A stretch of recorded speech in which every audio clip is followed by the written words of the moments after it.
It is another beautiful night for Philippine basketball as we welcome back Mpbl playoffs. They will be going for the W. Abundo hands it off. Ronyo, he has been their hot hand. Ronyo, the basket, and one para kay Robin Ronyo. And the slam. Oh! Oh my goodness! The explanation.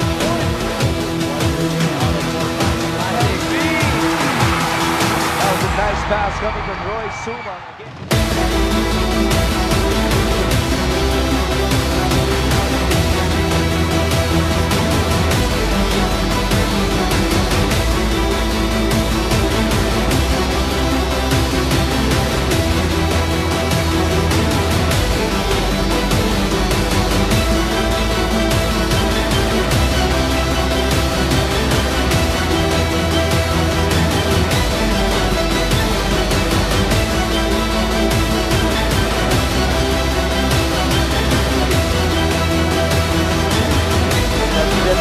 This guy, boy!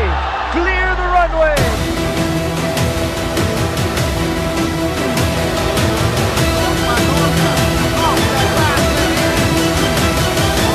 Four-point play para kay Jong Balong. This is the playoffs, and we respect Muntinlupa and what they do. And they play with a lot of energy, and we cannot take that for granted. They are very they have, if they get going, if they get confidence from their energy, they're very, very dangerous. And we have to, we have to always be ready for that. Closing out the game, it's going to be very difficult. With how much fight, see that they have a lot of fight in them. We just have to be ready.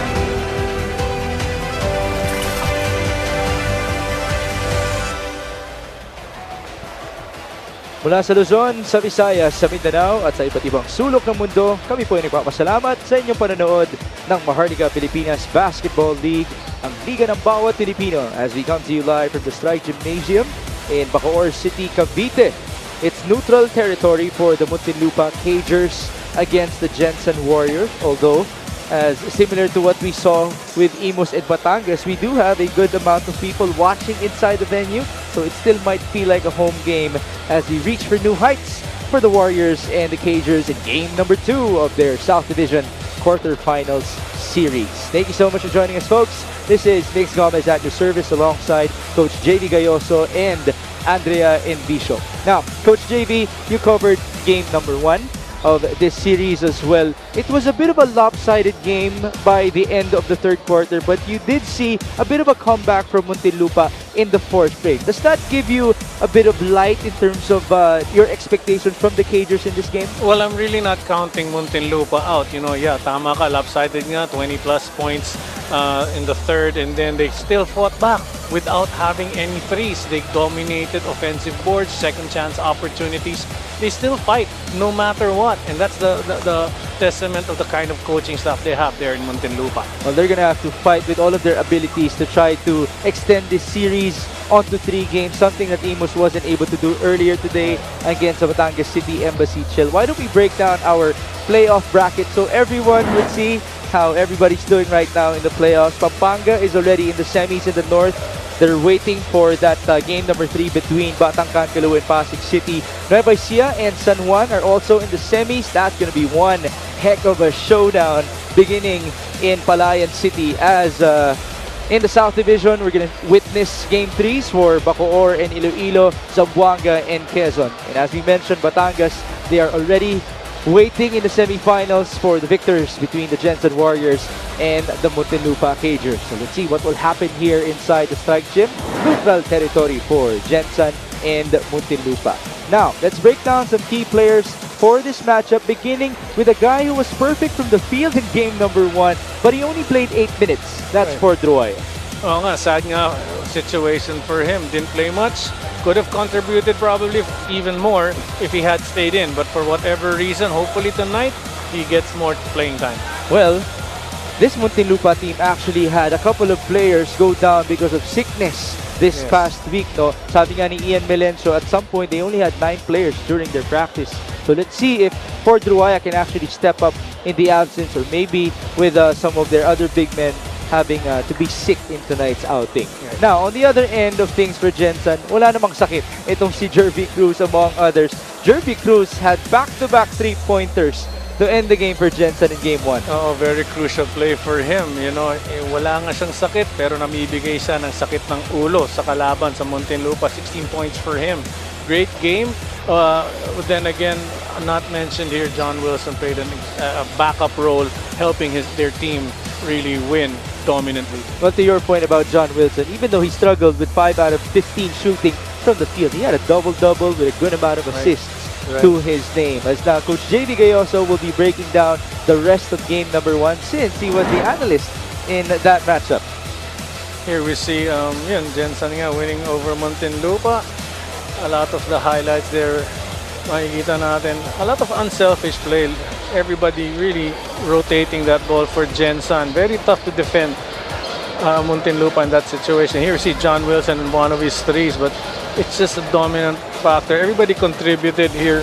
Mahaling and everyone. Napakaganda. To your point, Gensan had 26 assists. 26 assists. Kaya nga, very tough to defend, especially when they rotate that ball and they just played unselfish basketball. Yun na, Jervy Cruz, yun yung tres na binabanggit mo, crucial na crucial. Well, he did tell me that inantay niya talaga itong playoffs here in the Mpbl. Field goal percentage, 31% lang sa Muntinlupa. Napakababa. 3-point yun, medyo masakit. 2 of 28, second worst in the PBL history. Assists, 26-15, favoring Gensan. Bench points, dyan makikita, second unit ng Muntinlupa needs to contribute. Now, what caused the bad shooting of Muntinlupa? Well, it's a mixture of everything. Tough defense, hounding defense ng Gensan. Plus, I guess yung nabanggit mo nga, may mga people coming off being sick. So maybe that was a major setback for them. But of course, if you suit up, you have to be ready to play regardless of how you feel. And now let's talk about our player matchup. It's Dave Moralde who had a double-double in game number 1. And it's Enzo Hoson who, despite injuring his hand during their practice, he still played well in game 1. Oo, napakaganda nga. 12 points apiece for both players. Field goes 2 of 6, 4 of 8 naman, favoring Enzo Hoson. 10 rebounds for Dave Moralde, 4 assists apiece for each player. But Dave Moralde, isa yan na kailangan ng tulong. Aasahan mo talaga si Dave Moralde to play well. He just needs help. Well, Dave Moralde does miss being in the finals here in the MPBL, something that he was able to experience in season number 1. These two players are now with Andrea Endicio. That is right, Migs. Kasama ko nga ngayon si Dave Moralde at si Enzo Hoson para sa ating player matchup. Unahin ko na muna itong si Dave. Dave, last game, although it did not go your team's way, you were able to give us a double-double performance. Are we expecting the same numbers o dadagdagan mo pa yun ngayong gabi? First of all, it's a win or go home for us. So, doblein lang namin yung kailangan namin gawin. Yun nga, stick to game plan and really wanted to extend the series. So, yun. That's the spirit. Thank you so much. Good luck to you and your team. Dumako naman tayo sa aking kanan. Enzo, last game your team was able to dominate, especially in the first half. Ano ba ang inihanda ng inyong team to close out the series? Well, sa amin, ayun, focus lang kami sa kaya namin i-control and syempre meron kaming mga rules na hindi namin nagawa last time, so nag-prepare kami for that. Alright, thank you so much. Good luck to you and your team as well, mga kaligaw. Once again, this is Game 2 of Gensan versus Muntinlupa. Miguel Pere, take it away. Excitement continues here at the Strike Gym in the city of Bacoor, province of Cavite. Welcome to Game 2 of the Best of 3 South Division Quarterfinal Series between Muntinlupa and Gensan, with the Warriors leading this series 1-0 over the Cagers. This is the Nexus 88 Gaming Manny Pacquiao's Mpbl Season 5 Playoffs, presented by Extreme. Here are the starters. First off, for the Muntinlupa Cagers, Paramount Logistics. Starting at guard, number 6, Ian Melencio. At forward, number 71, Kevin Buenaflor. Also at forward, number 16, Marco Balagtas. Starting at center, number 18, JP Sarao. And at 1 guard, number 0, Dave Moralde. Head coach for Muntinlupa Cagers Paramount Logistics is Aldrin Morante. Assistant coaches Raymond Valenzuela, Al Vergara, J.R. Villanueva, and Jerry Andalion. Team consultants are Jack Escueta and Joed Mendoza. Basketball operations head is Vince Harder. Team manager is Kaiser Galvez. Team owners are attorney Jemina C. and Aya Saicon. Now the starting 5 for Gensan Warriors. At forward, number 18, Heifer Mondragon. Starting at center, number 5, Larry Rodriguez. At forward, number 11, John Wilson. At guard, number 9, the Ant-Man, Mark Cruz. And the other guard, number 15, Enzo Hosson. Head coach for the Gensan Warriors is Rich Alvarez. Assistant coaches Viz Valencia, Jesus Ramon Pido, Peter Deligero, Apple Coronado, and Rolly Menor. Assistant team manager Dennis Perez. Team manager is Merman Flores. Referees for this ball game are Rodel Brila, Luis Seripe, and Jomari Tahona. Presenting the starters for Muntinlupa and Gensan, we have Ian Melencio, Dave Moralde, JP Sarao, Marco Balagtas, and Kevin Buenaflor for the Cagers. And then we have Mark Cruz, Enzo Hosson, Larry Rodriguez, Happer Mondragon, and John Wilson for the Gensan Warriors. Gensan is looking to close out this series here in game number 2. While Muntinlupa is looking to stay alive to force the third game number 3 in the South Division quarterfinals. But before we begin breaking down our game, we would like to greet our founder here in the Mpbl, Boss Manny Pacquiao, with Buboy Fernandez, Aplas Fernandez, and Steve Umalan all watching right now. Magandang gabi po sa inyo. Good evening po, Boss Manny. And we hope that you will enjoy your Mpbl action. Now, Coach JV, I'd like to get your initial thoughts in terms of body language of these two teams in the warm-ups right now in the first possession. Is there anything peculiar that you're observing?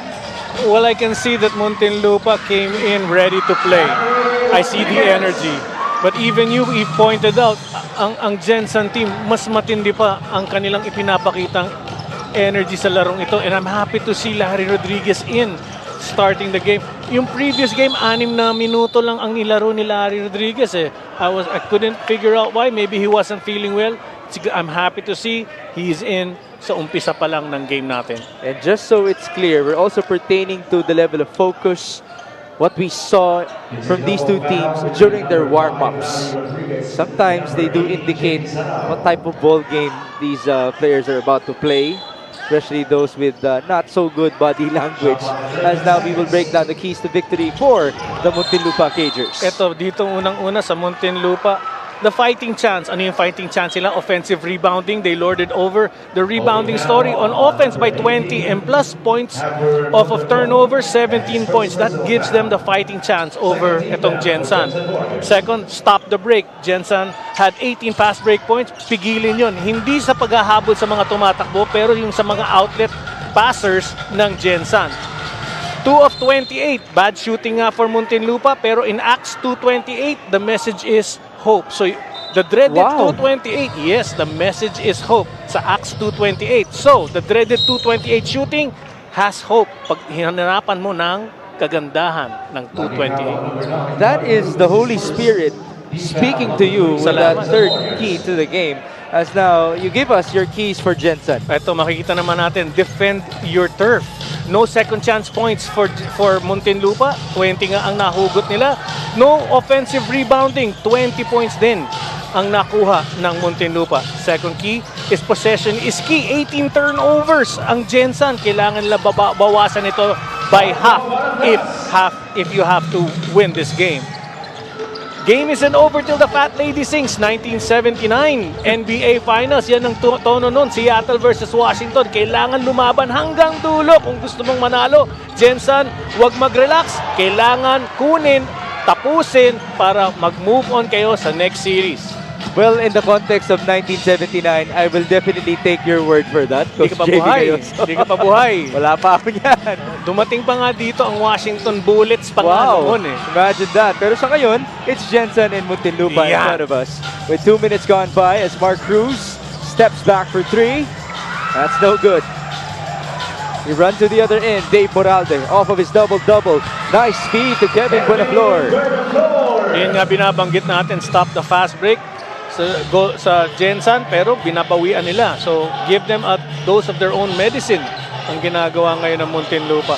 Correct me if I'm wrong, but a lot of those categories that you mentioned have to do with effort on the floor. Effort plays because if you do not have a super talented offensive player in your roster, you can make up by having more effort on all aspects of the game. Hoson, great penetration on the baseline and finishing. Speaking of talent, that guy last year was the #1 scorer in the whole of the Mpbl when he played for Marikina. But him emerging in this year for Gensan is also a bigger testament to his character and his level of play. As Larry Rodriguez scores inside. Very simple basketball for Larry Rodriguez. 4 points for him. Just knowing how to position himself. Mabalik tayo kay Hoson. He bulked up. Oh yeah, he did. Yeah, and that's why I did not recognize him till I actually saw his name in the first game. Kasi lumaki talaga yung katawan niya. There's a miss by JP Sarao. And there's Ian Melencio, who was fouled by John Wilson. Makes Ian Melencio had 11 points in the first game. This guy should double that. He should be more focused on scoring. But he had the task of needing to pass the ball out. Well, Melencio shot the ball 5 out of 13 from the field in game #1. 1 out of 2 from the stripe as he converts on his first free throw. Well, with the departure of JL De Los Santos, Melencio had to step up as the main point guard of Muntinlupa.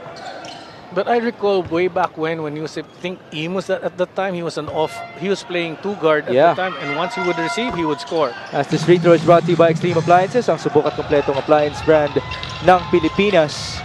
Yeah, Melencio actually has been around the Mpbl, but it's usually in the south teams of Bacoor, Imus, and Muntinlupa where he lives. Totoo yun. Yun nga lang, nakakagulat ang kanyang gupit. Maybe Kumiksi na yan eh. Samson performing, di ba, pag mahaba. Nice pass inside to JP Sarao. There you go. Very tough to defend when you move that ball around. The score is 8-6 with 4 minutes gone by in game #2. First 2 points of Sarao, missing his first 2 attempts from the 3. Here's Larry Rodriguez on to Hafer Mondragon. John Wilson against Buenaflor. Larry trying to seal. Good hands by Kevin. 6 on the shot clock. John Wilson splitting the D. And he scores. John Wilson! If there's the will, there's a way. And he found a way. Kala ko sabihin mo, if there's a Wilson. There's a Wilson. Sasabihin ko sana, di ko masingit. But thank you for pointing that out. That's how much I know you already, Coach JB. As the ball went out of bounds. Jump ball tayo dito in favor of Gensan. is pointing to Gensan Warriors. Let's see what happened here.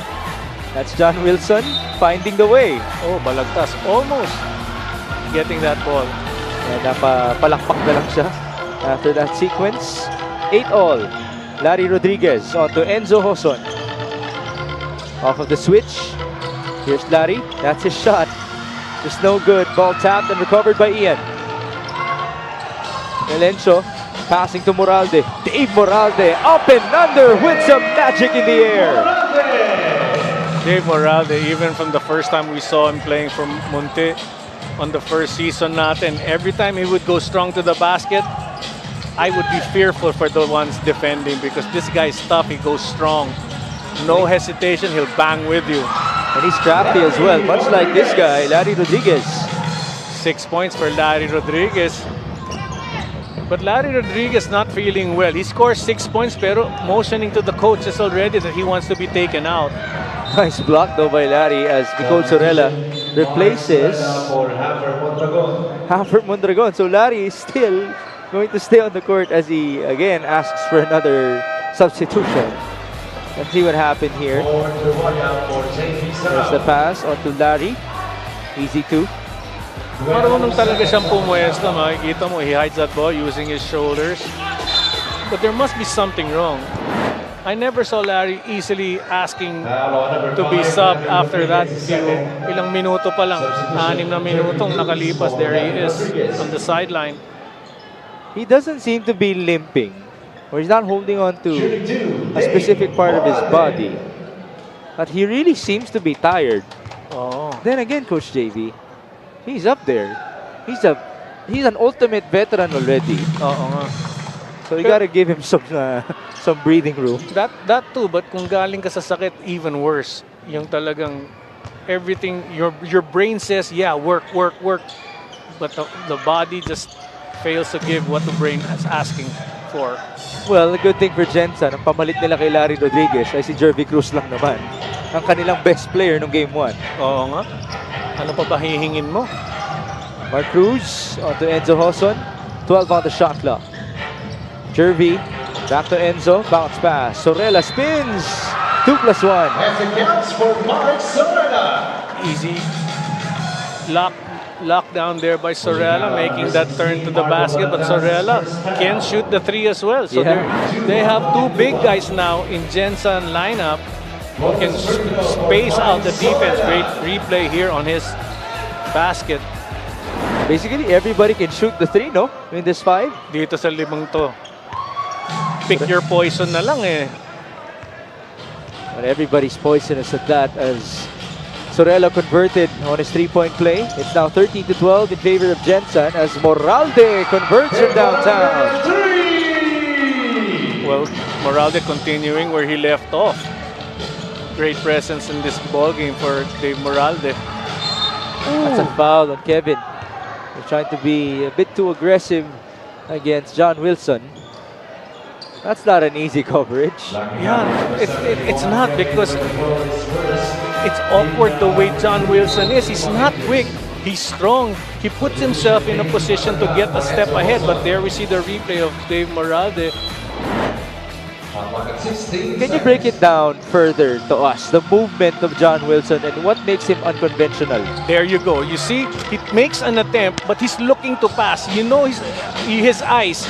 That's the thing that's scary. Somebody should cover his eyes, pero hindi mo pwedeng gawin yun. But it's his eyes that are really looking for somebody to pass. He sees an opening, he makes that shot. Dave Moralde also saw an opening. He's really looking good. And let me tell you this, folks. This is the biggest lead of Muntinlupa in the series so far. Tama ka doon. 9 points for Dave Moralde, and he has to reach 20 points to win this game for his team, plus added points from his teammates. Now Wilson got fouled on the other end. You mentioned Ian Melencio. You want him to double his scoring output. If Dave Moralde gets to scoring for Muntinlupa, will it be okay for Melencio to not score as much? Well, of course, come crucial time, the 4th period, the game's gonna be close, definitely. You want to make those attempts at the first 3 quarters to get lang, whether it goes in or not, kumpiyansa mo, nandun na rin eh. Pagdating sa crucial, if he does not make attempts, itong si Ian Melencio, later on, it will lessen his confidence to take a crucial shot when needed. Kumbaga may buwelo na siya, no? Yeah, and when you miss a couple of times, what's another miss? That's how you set things aside, because at that last crucial shot, that's what counts. Wilson just converted from the stripe. He is number 1 after all in the Mpbl and free throw shooting percentage at 82% as Melencio makes a 3-pointer. There Right on cue, huh? 5 points for him. 20-14. Muntinlupa looking good. Jervy Cruz to John Wilson. Nice bounce. Jervy took his time. No basket. Battle inside. Out of bounds in favor of the white shirts. Let's see what I pointed out about John Wilson. You're faked by his attempt to make a shot, and he drops that ball down. Now this 3-point shot is brought to you by Extreme One-Stop Shop Appliances. Ian Melencio, who's known all over Cavite for being a Ligang Labas legend. He's known for scoring 70+ points here in Cavite. They're showing us why he's very famous. mabanggit ko lang when I saw him in Batangas the first time I covered. He came up to me, binati niya ako. I didn't know who he was. That's a hairstyle, no? Yeah, bagong yung buhok niya, I did not. I go, he looks familiar, pero hindi ko alam kung sino siya. Aminin ko lang, pasensya na, Ian Malencio, idol. But that's Yes. a testament to his kindness. Yes. He's such a nice guy, folks, if you talk to him off the court. As Ian passes on to Balagtas, top of the key three, too strong. Rebound Wilson. John Wilson did have 12 boards in game number 1 to go alongside his 7 dimes. Wilson drives, 2 more free throws. How can you defend such a player? He's giving instructions and at the same time looking to score. Found the opening, forget about the passing and score. 2 free throws, John Wilson. Wilson back at the stripe. You know, if I can share to you my opinion, Coach JV, having covered Please the do. Mpbl Please do. this season. Mamaya na yan as we take a look at Kitty Menes dahil pupuntahan natin ngayon si Andre Indicio. Coach Aldrin Morante shared to me his team's dilemma. Apparently, flu hit not just 1, not just 2, but quite a few players of the Muntinlupa Cagers. Meron nga daw nasa lineup nila ngayon na may lagnat at sinat pa, but since this game is a do or die thing sa Cagers, wala daw munang sakit-sakit. Laban daw muna ang nasa isip nila. On the other hand, Coach Aldrin said that their errors became their downfall last game. Diyan daw talaga pumapasok yung hirap ng wala silang legit point guard, as he compared his team to Gensan na back daw talaga ng legit point guards. Back to you guys. Well, Nobel Lucero is now activated for Muntinlupa. He might be a solution to that point guard problem, as we just saw 2 points from John Amores. But Andrea also mentioned about this being a flu game for the Cagers. You think that's an explanation as to the body language that we observed in the pregame, as John Wilson made a 3-pointer? 8 points for John Wilson. Yan yung nakakalungkot nga dun. You come into a crucial game with a lot of guys sick, but you still have to play on. Tama nga si Coach Aldrin Morante. If you suit up, you have to fight till the end, till this series is over. Well, they're looking good. They're looking good at the moment.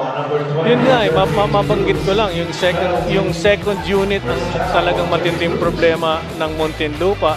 As we saw in the previous game, grabe pag nagpalitan na ng players itong Gensan, they have a deep roster din that can score. At your point, 44 points off the bench for Gensan in game number 1 as compared to the 28 for Ford Ruaya and company. And Ian Melencio also gave me a testament regarding that. Though. He said there's a mindset of conservation for these Cagers to not go all out in the first quarter because they don't want to get left out by the second half. Tama ka dun. You have to conserve your energy, play wisely. No extra unnecessary movement, no extra run if not needed. Substitutions. But it's a two-sided sword talaga yung what's that saying? Nico and Double-edged. Double-edged sword yun. Thank you for kasi you do have to slow down, but the pace of Gensan never slows down, so you have to keep up. Rest when you can, rest while you can. Sa ngayon nga, it's Nico Elorde who's at the stripe. He's a second-string point guard for Gensan, being supported by his wife, Mitch Del Carmen at the sideline. Alam mo ito si Nico Elorde, he actually plays solid point guard for his team. He lessens the errors. His experience it helps out talaga, no? But the last time I mentioned this, he made an error, so hesitant talaga. Because I like the guy. I like the way he plays, even in the pros or in college days. Solid backup to any point guard that he plays with in his team. Well, not only is he a stabilizer for Gensan, but boy, the defense that he brings alongside Ping Masaglang is just really deadly. Tsaka mautak. That's for sure. Good decisions. He makes good decisions. He's also a good interview, by the way, when you talk to him. Oh, yeah. Always substance from Mr. Nico Elorde. As Amores converted from the stripe. People should know lang, ito si Nico Elorde talagang handa yan sa boxing. Oh, that's Totoo for yan. sure. Yeah, he that's does for sure. Yeah. And that's why natatawa ako dun sa mga player na lumalapit sa kanya. Seriously? Well, he is a very physical player indeed. Yeah. Here's Elorde working with Masaglang against the press of Muntinlupa. Orbeta crosses. Back to Ping. Signature mid-range. Too strong. That's a push. Nahuli si John Orbeta. Foul on number 16, John Orbeta, penalty.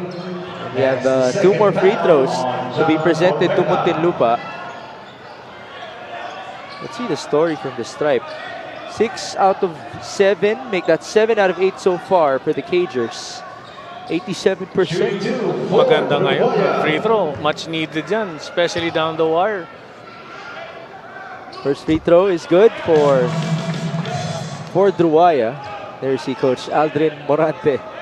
He was the coach of that Muntinlupa squad that reached the finals in Season 1. Did you cover then? Season 1? Yes. I covered some of the games. Did you cover the finals? I did cover the finals as well. That was a different looking Muntinlupa squad. Totally different. Chito Jaime was still there. And Alan Mangahas.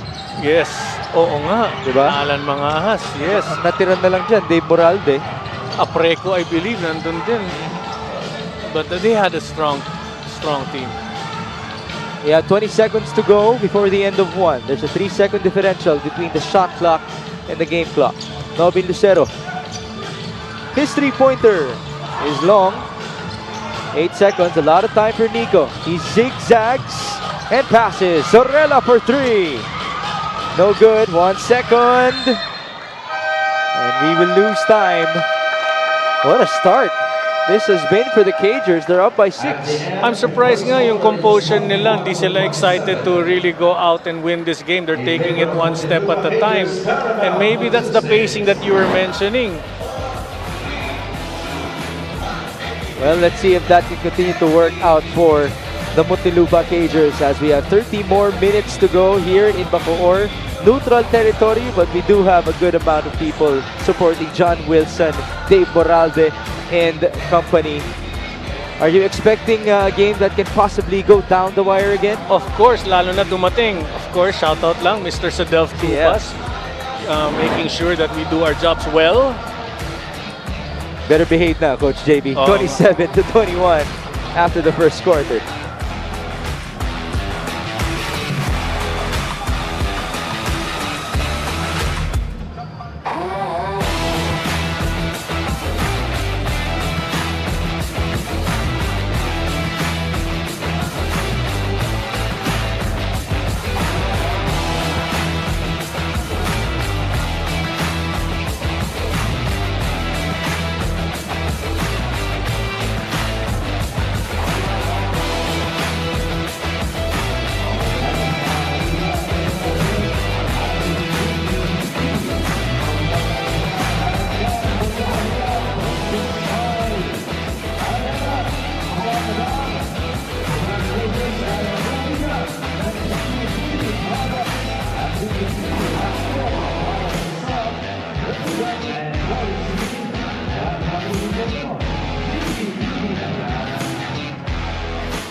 Back inside the Strike Gym in Bacoor, Cavite for the Gensan Warriors and the Muntinlupa Cagers in game number 2 of their South Division quarterfinals series.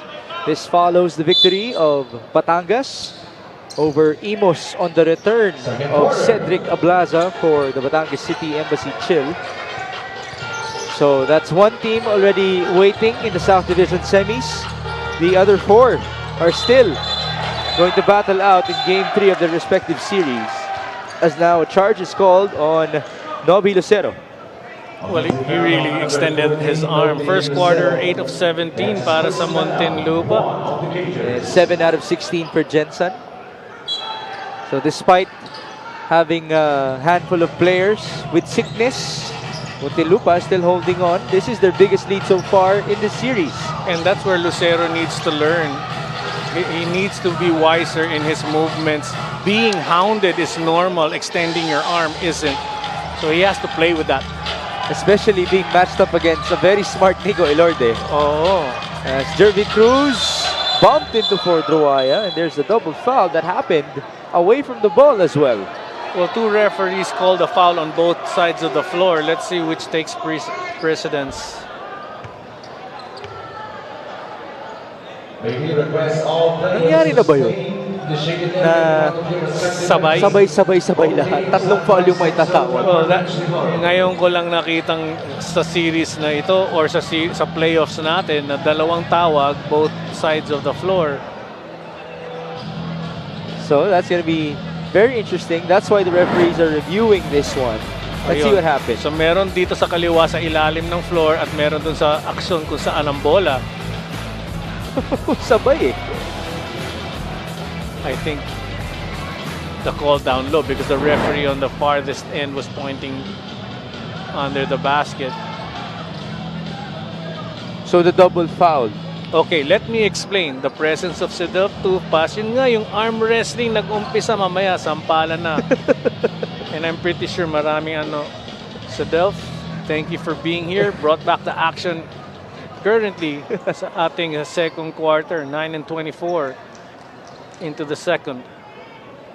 Well, just for context for everybody, Sedelf Tupas is very close to JV Gayoso.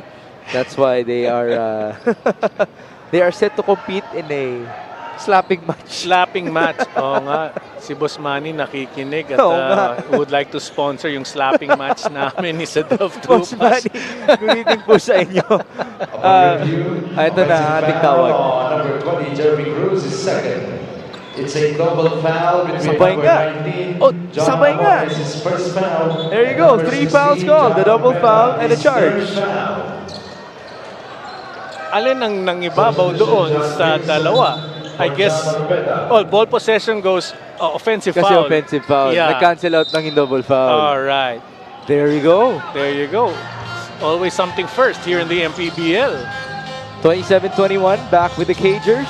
Here's Chris Xavier, who played 20 plus minutes in game 1. Ruaya hands it off. Lucero for 3. That's good. 3, Nobi Lucero. Vindicating himself from his minor setback earlier. Oh, bawi agad. Bawi agad. Pinupuri mo na eh. Well, I feel for him because when you make an error, you really want a shot. Ito makikita natin. Napahinga.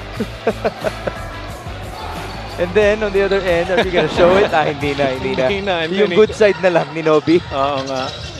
Jervy Cruz from up top. That's a good look. Jervy Cruz, 3. Well, somebody has to stick with the big man because he can really shoot it out there. Decision making na lang, I believe, mali lang ang naipili. There's the answer from John Amores, who's up to 5 points already in this game. Jervy Cruz, by the way, is 4 out of 5 from downtown in this series. 3-point shooting natin, 50% to 40%. Sorella, no good on the reverse. Battle for the loose ball. It ends up with Gensan. John Wilson attacking. Nice fake. Sorry, miss. And here comes Nobi. Foot race. Bounce pass. Counter steal. Forward feed. And this is a breakaway for Jervy. I hate situations like that. Five points for Jervy Cruz when you're all alone. It brings back memories of myself missing an all-alone shot. I'm sure that that's a memory that will haunt you maybe. Every time I For a watch very long somebody time. like this in the Mpbl, every time. 33-26. John Wilson, no good. Jervy Cruz. He's now 4 out of 6 in the whole series from downtown. And you really can't worry much about the misses of Gensan from the 3 because you know that they bounce back and fight till the end. How about the turnaround by Chris Xavier? That extends the lead to 9. Chris Xavier had a great game, first game natin. He making, once again, quality minutes ang binibigay niya para sa team. But Elorde with a floater. Elorde has 4 points now. Javier, as you mentioned, played well with 22 minutes of play. 6 points and 6 boards in game 1. As for Druaya, makes a 3-pointer now. He played well in game 1. You know, right now, the Cagers are playing with nothing to lose. 6 points for Ruaya. They're just not even pressured to miss. And their confidence level is so high. This is the biggest lead now. Not only in this game, but in the series for Muntinlupa as the Zero misfires. 6.5 minutes in the second. Good hands by Amores. Here come the Cagers. John Amores. He will attack. Amores is fouled. Just waiting for contact. Amore, smart move going between the two defenders in Jervy Cruz and Sorella. This guy's just fearless every time he's on the court. Amores, by the way, is an all-star in this season. You have to recognize him for that. He joined John Wilson, Marco Balagtas in that all-star game.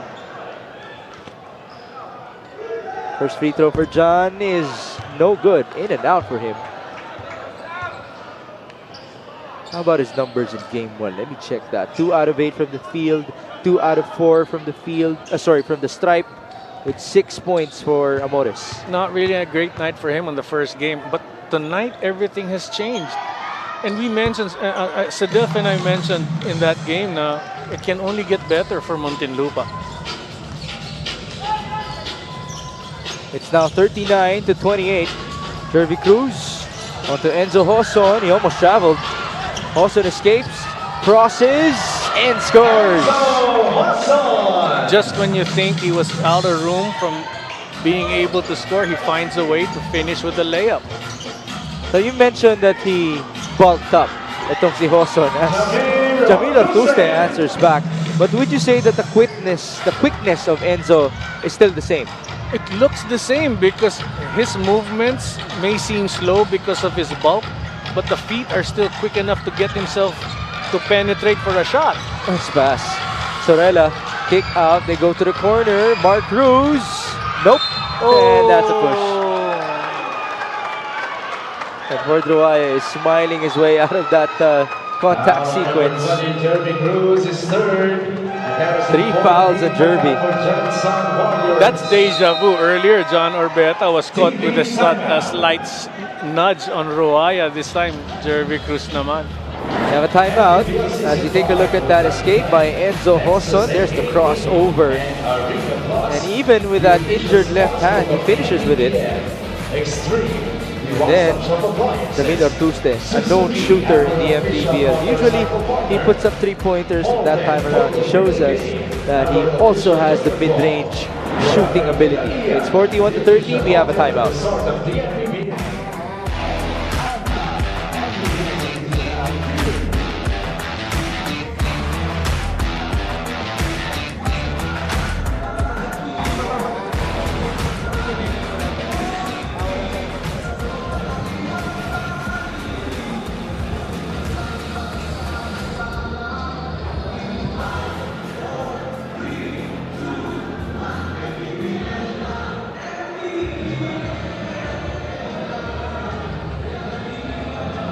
You are still watching the Maharlika Pilipinas Basketball League live on MPTV. Isa lang daw ang kailangan nitong si Coach Rich Alvarez from his players in this ball game, and that is the word focus. In his own words, he said, I don't want to get caught up with the last game, lalo na daw when he saw the preview of it, because back in game 1, during the first half, they played really well, but in the second half, nabigyan daw nila ng confidence itong Cagers. And that's when this Muntinlupa squad got scary. For this game, they recognized now the defense of Muntinlupa na umunti-unti sa kanilang kalamangan ng game 1. Nonetheless, if there will be changes, rest assured naman daw that they're geared up to counter. Makes sense, Coach JV? Well, they're gonna need to refocus again. Itong Gensan Warriors is now they're down by 11 points. Muntinlupa, as compared to how they shot the ball in game number 1, in this game, they're at 54% from the field and 45% from downtown, making 5 threes already after shooting the ball 2 out of 28 from Curryland in Game 1. Oo nga. Alam mo, Migs, isa pang magandang makita is yung bench points. This time, 21 bench points from Muntinlupa, 12 pa lang sa Gensan compared sa first game. Natapos ang laro, 44 bench scoring nakuha sa Gensan habang 28 pa lang sa Muntinlupa. Imagine, 28 in the first game, 21 na ngayon. Right. Hindi pa tapos ang first half. John Wilson scores 2 points for the Gensan Warriors. The lead is 9. 10 points for John Wilson. Ooh, that's a foul. It's a charge on Chris Xavier. This is a discussion I had. I won't mention who with, but yung illegal picks na ganyan kasi hindi nagagamit maigi yung poste. See what happened here. John Wilson using that legal pick by Larry Rodriguez and able to score. Mark Cruz from the corner. No good. Rebound Ruaya. Here's Ian Melencio. 9-point lead for Muntinlupa. Their biggest was at 11. Melencio to Ortuste. Nice jab step against Enzo Hoson. 10 on the shot clock. Ruaya turns around and misses. I thought Ruaya had it. The other end we go. Enzo Hoson being hounded by Jamil. Oh! Hoson got caught with his left arm. Offensive foul on number 15, Enzo Hoson. Once you extend and the player goes down, chances are call will go against you. But yun nga, yung strength and conditioning ni Hoson, makikita mo dun sa ating replay. Lipat talaga. Malacuña and Sarao coming into the ball game. Balacuña is making his first appearance in this game. He hasn't felt well since game number 1, which is the main, or maybe a main reason why he shot the ball 1 out of 12 from downtown, which is very uncharacteristic of him. John Amores converts from the mid-range. At kailangan talaga natin bigyan ng shout-out lahat ng mga players ngayon na may sakit na naglalaro. 10 points For John Amores, yes.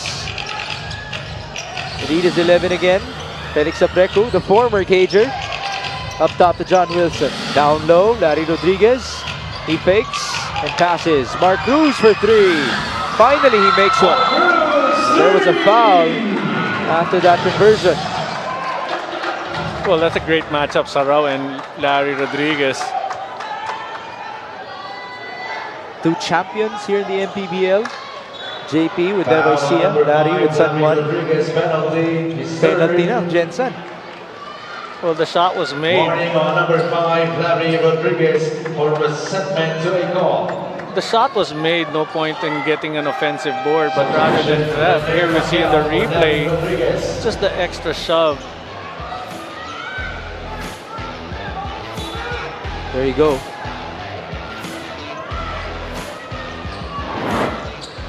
You think Sarao kind of baited him on that one as well? Yes, I need to point out, smart play by Sarao. He just kept his feet under him so that the push would have more merit than the actual shove, the strength of the shove. Kumbaga, you put yourself in a position wherein you're gonna be off balance. Yes, hindi siya nag-extra step. If Sarao took another step, then he wouldn't have gotten this foul called against Larry Rodriguez. But smart move by Sarao. Well, this guy is so used to physicality inside. Last year having all of those practices with Shaq Taganas, Michael Mabulak and company. Free throw shooting, by the way, is 12 out of 14 for Muntinlupa. Wow, that is amazing. Ooh! Wilson is fouled. Let's go back to your question about John Wilson. See how tough it is? Yeah. It's just awkward in a good sense, and it just, kumbaga, kontrapelo ang kanyang kilos.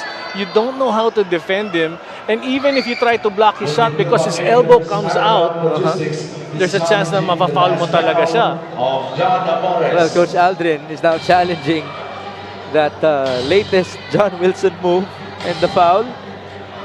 Let's see if this will be successful. This is the first challenge of the day, by the way, following that big-time comeback for Cedric Ablaza in the victory for the Batangas City Embassy Chill, who are now obviously watching this game because they're scouting their next opponent in the South Division semifinals. Tama ka doon. Instead of relaxing, more headaches to come for Coach Cholo and his staff. Well, I'm pretty sure that they're on their van or their bus back to Batangas. Might as well watch it on their phones. Magbubulalo muna. Oh, tama. Reward. Ang ganda ng panalo nila. Get famous. Unlimited bulalo. Meron ako mga suki sa Batangas when I used to be based there. Shoutout sa lahat ng mga Batanggenyo. Congratulations sa inyo. At sa mga taga Gensan who are watching. And of course from Muntinlupa. Happy evening sa inyo dito sa Mpbl. Enjoy the game. Was unsuccessful. The challenge was unsuccessful. John Wilson will proceed to the strike. As John Amores is called for his second foul. Let's see what happened again. What's the word that you use? Contrapelo? Contrapelo. Kita mong kilos niya, very tough. Very deceiving talaga ang movements niya eh. What's contrapelo in English? That's the reason why I use contrapelo.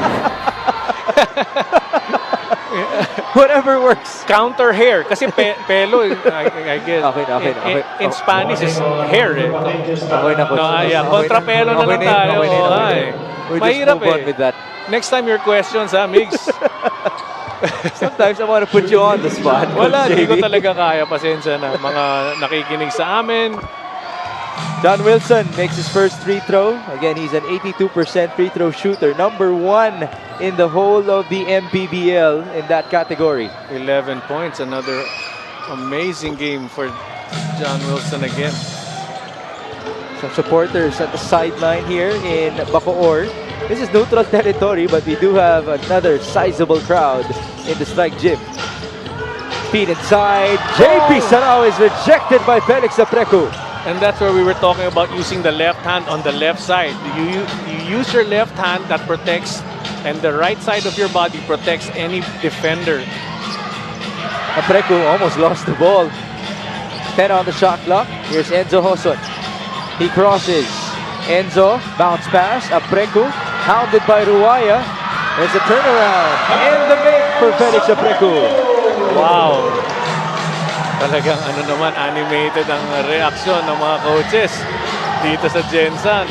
Well, you take it any way you can. Kung 360 ang tira, might as well.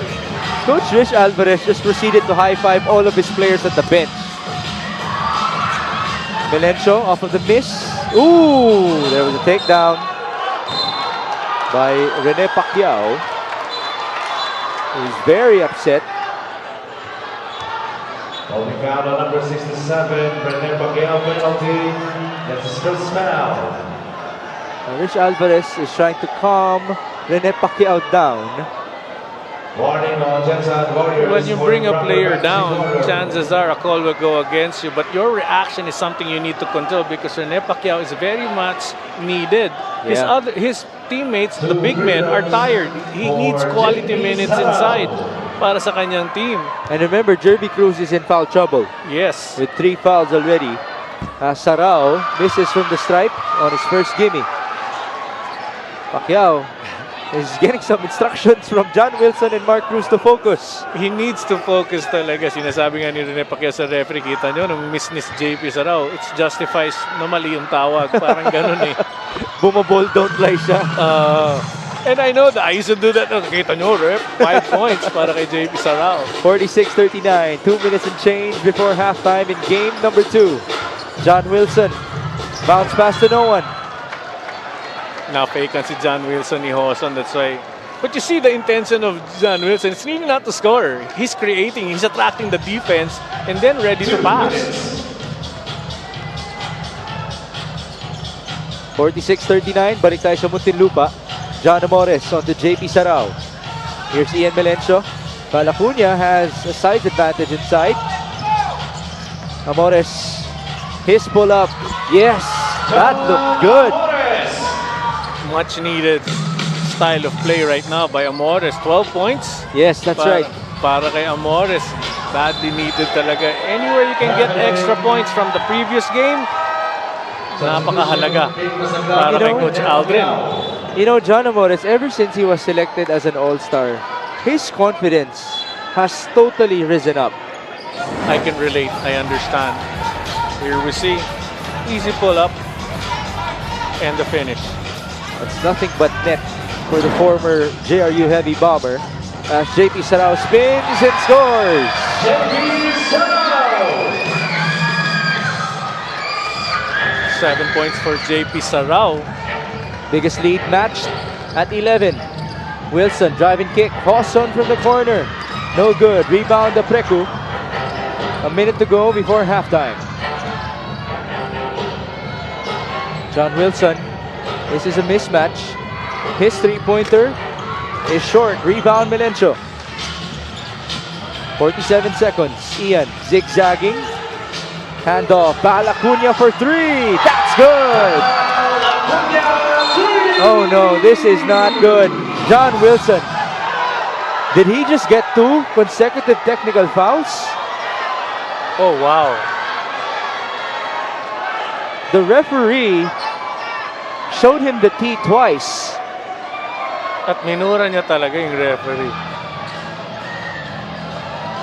Now remember, if you're in the playoffs, you're not only thinking about the current game. You don't want to be suspended for the next game. Oo nga, but this is something to be reviewed if he has a legit reason to be upset. And they're gonna check this thing out.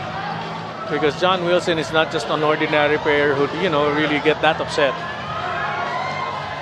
Referees reviewing it as this is going to be a very big call, which might have implications to game number 3 if there will be one. Let's see what happened between Wilson and Sarao. There's the three-pointer. Wilson went straight to our referee, pointing at him. There's the first tee. And then, watch out for the second one. There's the second tee. Now, I'm not familiar because I've been away for a long time. And if you get thrown out of this game, do you sit out the next? More often than not, yes. Okay. But how is that different? Sorry, Mix. How is that different if I, for example, flagrant punch and then you're thrown out? Okay, so it's an unsportsmanlike and a technical foul. Dalawa lang naman yan. All right. Technical foul on number 11, John Wilson. First is into this. For disrespectfully addressing an official. That's only one Technical foul on number 11, John Wilson. Yeah, 2. For the second infraction of disrespectfully addressing an official. That was the second technical foul on John Wilson. John Wilson out of the playing court. So he's done for tonight, and he might be going absent for game number 3 if there will be one. If Gensan wins this game, he might be suspended for game 1 in the semis as well. Now, to explain, it usually goes like this. Technical fouls and unsportsmanlike fouls, you add them up. If you have a total of 2, you're done. You're done. And then, more often than not, you're also suspended for the next game. But we have to wait for further announcements. Wow. Very tough situation because you lose a big asset in John Wilson, which the Gensan offense really rotates around him, Migs. And let's see how they adjust. Who will take the cudgels now to lead this team, itong Gensan? This is, again, as Andrea mentioned, the flu game for Muntinlupa. And yet, they're playing as if they're all healthy, as Acuña, who's supposedly sick from game number 1, Alam mo, was converted on his first free throw. Tama ka dun, pero nawala ang focus ng unang attempt ng tres na pumasok para kay Val Acuña. His first 3 compared to even from the previous game. Hindi natin nabanggit, Val Acuña hit his three-pointer after that incident with John Wilson where he got his 2 technicals. It's now 55-39. This is the biggest lead in this game and in this series for Muntinlupa. Mark Cruz working with Ping Masaglang. They go to Enzo Hoson. Hoson trying to escape. 7 on the shot clock. Apreku. Felix against multiple defenders. 2 on the shot clock. A sorry miss, but there's the tip in by Enzo Hoson. 55-41. 6 seconds to go before halftime. Acuña fires. Bombs away. Well, we knew that's gonna happen, and I mentioned this in the first game. You'll never see Balacuña miss so much threes, and on the next game, here he comes retaliating with 2 back-to-back threes. That's 8 straight points from Balacuña. 2 threes and 2 free throws. And it's a 17-point lead for Muntinlupa at halftime. They already have 58 points on the board. In game number 1, they had 58 points through the 5-minute mark of the 4th quarter. That's how far they have come, as John Amores now has 12 points by halftime. Babanggit ko lang ang Muntinlupa. Like I said, the fighting chance, they had offensive rebounding, they dominated, and second chance points, but they didn't win. Alright folks, halftime na po tayo, 58-41.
halftime here in Bacoor.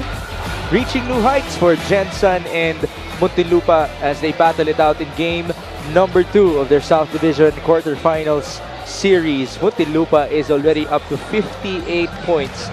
Again, in game number 1, when they reach 58 points, we are already halfway through the 4th quarter. Their shooting, Coach JV, in this game is just totally different. Totally different. They have nothing to lose. They're playing sick. Ang daming ang binanggit na players, masama pakiramdam. That's an added edge for every player because, you know, you come into what I recall a Michael Jordan game when he was extremely sick. Yeah. Against Karl Malone's team. The Jazz. There you go, Utah Jazz. And he played exceptionally well. Ito, ganito ang senaryo natin. Maraming may sakit. Pero kita mo, walang pressure tumira. All their outside shooting, Amores and Val Acuna, finishing with 8 points immediately. Kakasabi ko lang, biglang galing mo direct. Great assist there by direct sa ako. Here we see, Muntinlupa, 3-point field goals, 8 of 33. Favoring Muntinlupa, 15 of 34 lang para sa sa Gensan. Bench points, 33-14, bumaliktad. At a turnover, makita natin compared to 9 sa Gensan. So everybody's playing well on all aspects of the game. Here we have the leading scorers. It's John Amores with 12 for Muntinlupa. Dave Moralde has 9 points. Val Acuna has 8. All scored late in the second quarter. JP Sarao has 7 points as well. But the bigger topic is the one for the Gensan Warriors because John Wilson, their leading scorer, has been ejected from this game. That's why we're showing Larry Rodriguez instead, who has 6 points, tied with Enzo Hosso. Just so everybody is caught up, John Wilson was called for back-to-back technical fouls late in the second quarter as he was arguing for a 3-second violation on JP Sarao. So John Wilson, because of 2 technical fouls, is ejected, and we just got clarification. As I explained, a combination of a technical foul and an unsportsmanlike foul, or having 2 of those, will have you ejected. You will only be assured a suspension if you committed at least 1 unsportsmanlike foul. So John Wilson can appeal to play in game number 3 or in game 1 of the semis because he was only called for 2 technical fouls. Oo nga, maganda yung na-point out mo dun sa ating mga nanonood. But we also need to mention Larry Rodriguez got himself 1 technical foul. So isa rin siyang kailangan mag-alalay sa kanyang kilos pag siya ibinalik sa ating laro. Remember, in the first quarter, we saw some fatigue issues with Larry Rodriguez. As now Felix Apreco just scored for Gensan. See what happened here. Tough beat by Nico Elorde. Oh, what a pass. Now this is pretty normal for Gensan to start Elorde and Masaglang in the second half. But they're being joined by Mark Cruz. Before, it used to be Kit Jimenez joining this group, or Enzo Hoson. But Kit is already out of the lineup as Dave Moralde converts from downtown. 3, Dave Moralde. And the Muntinlupa Cagers continue to score. Earlier, Ian Valencio, Dave Moralde now. Maganda yan, they don't really need the threes, but if they get it, that's fine. But every possession, you have to score to keep up this lead against the Gensan. Nice answer by Mark Cruz on the isolation play. In terms of the shooting of the Muntinlupa Cagers, they only made 2 threes out of 28 tries in game 1 as JP Sarao scores inside. Now they are 8 out of 14 from downtown and they're shooting the ball close to 60% from the field. Oh, napakahirap ngayon para sa Gensan kasi nandun sila sa ring na napapansin natin. Medyo kababaan lang ng konti, but that is actually big enough to change your shot. Ngayon, ang matanong, bakit ang Muntinlupa hindi nagmi-miss dito sa kanang parte ng ring na ito? Well, these are the breaks. They already made all those misses. Naubos na yung pagmi-miss nila dun sa unang game. 2 of 28, mabalik natin. Yeah. There is hope.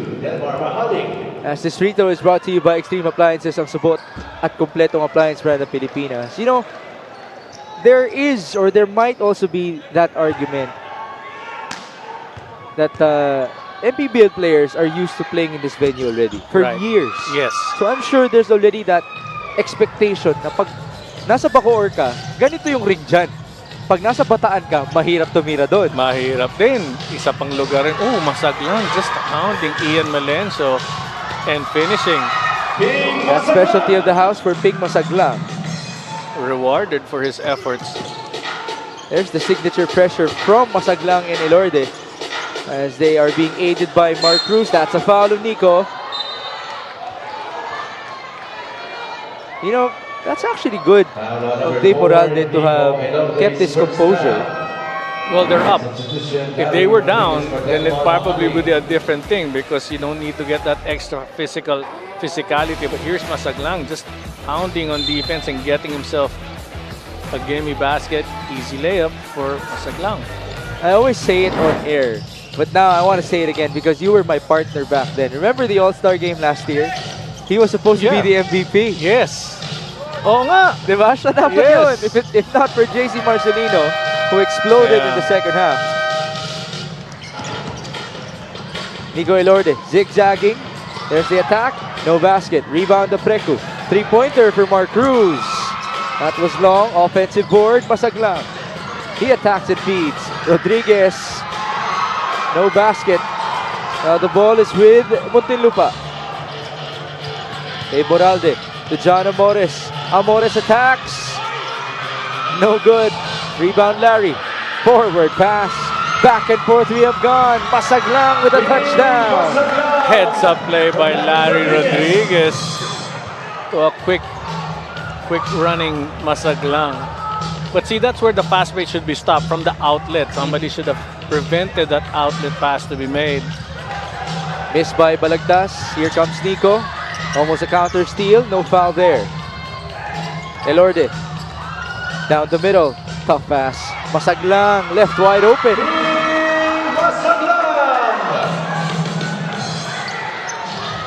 Now Masaglang is tired. And there was a foul on the double team. Look at big Masaglang. Ooh, now there's some extra motion between Elorde and Amores. Well, you know, Elorde is not going to back down from anyone. I'm looking at Nico's wife, Mitch Del Carmen, who's totally unfazed. She seems to be very used to moments like this.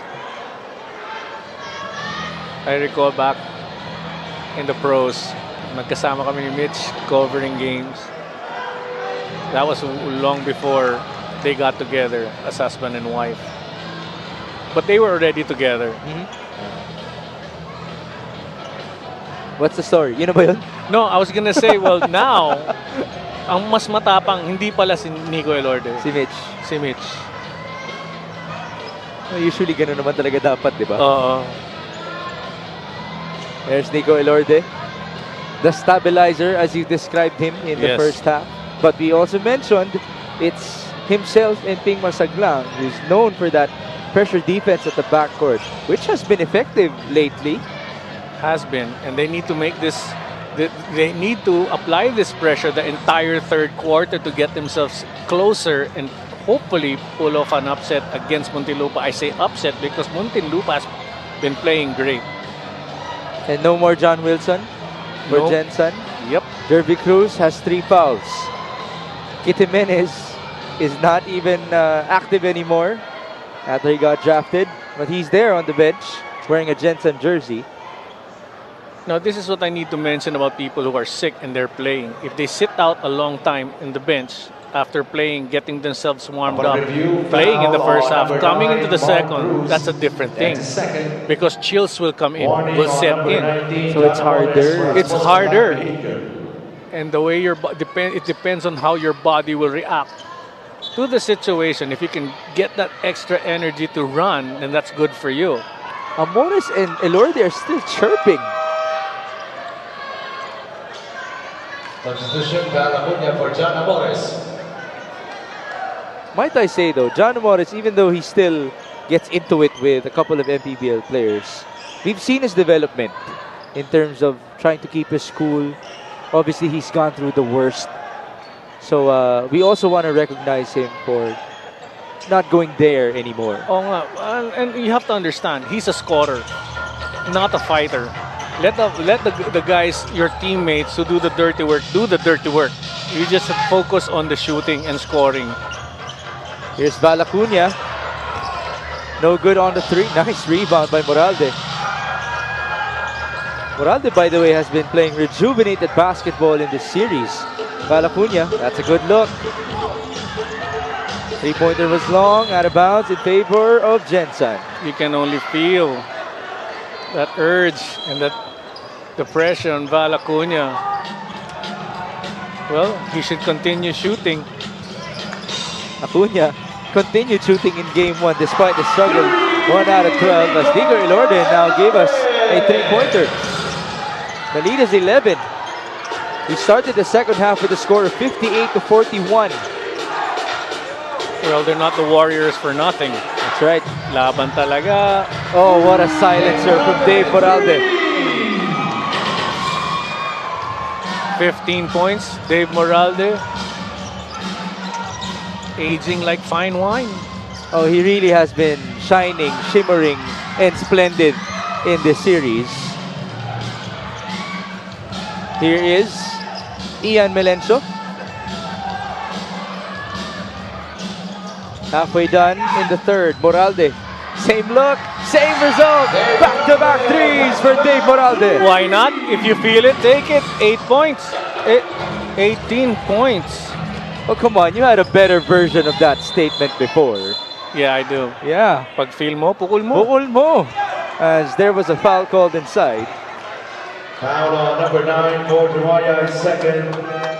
His three-point shot is brought to you by Extreme One-Stop Shop Appliances. As you mentioned, aging like fine wine. It's Dave Moralde. Oh. Still great to see him being able to contribute. And why not? His heart is there, young as ever.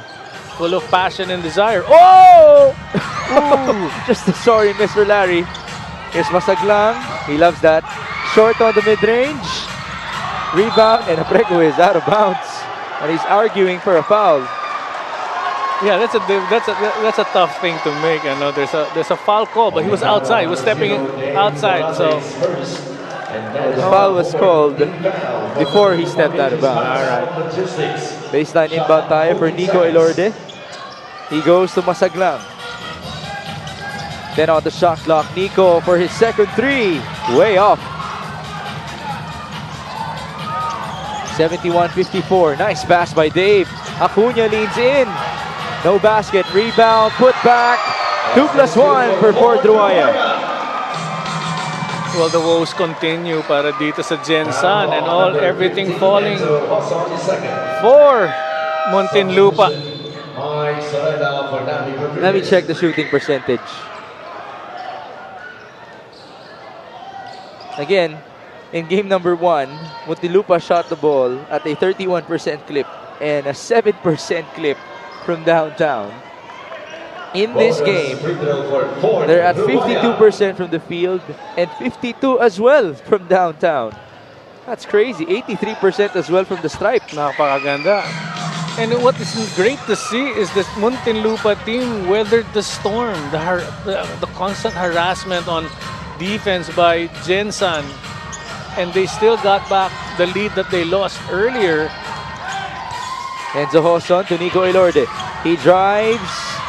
And there's the pass to Masaglang. No conversion. The shooting on the other end hasn't been good. Gensan is at less than 40%. And only 20% from downtown. Coach Rich has no choice but to bring back Jervy Cruz. We mentioned earlier, he sat down because of 3 fouls. So he's back in. Much needed threes from him and his presence talaga on the court. Jervy Cruz played 9 minutes in the first half, scoring 5 points. Here's Valacuña. A 20-point lead for Muntinlupa. Moralde against Masaglang. Dave muscling his way through. No basket, and here comes Ping. Masaglang, stopped by Melencio. Good defense by Ian. Good defense there, almost a back. Ooh, an escape on the other end. Elorde, they just completely lost Dave Moralde.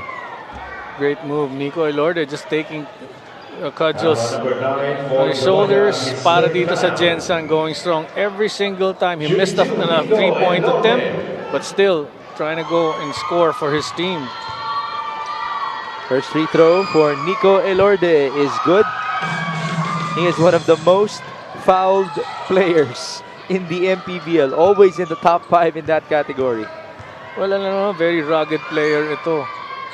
Very kind young man. Yes. Yet on the court, you don't want to mess with him. That's right. Yep. 74-55. Under 4 minutes in the third. Val Acuña against Enzo Joson. 14 on the shot clock. Val fades. That's short. Rebound to the littlest guy in Ian Melencio. Well, that's what Rawaya was able to do. Hold on to 2 guys.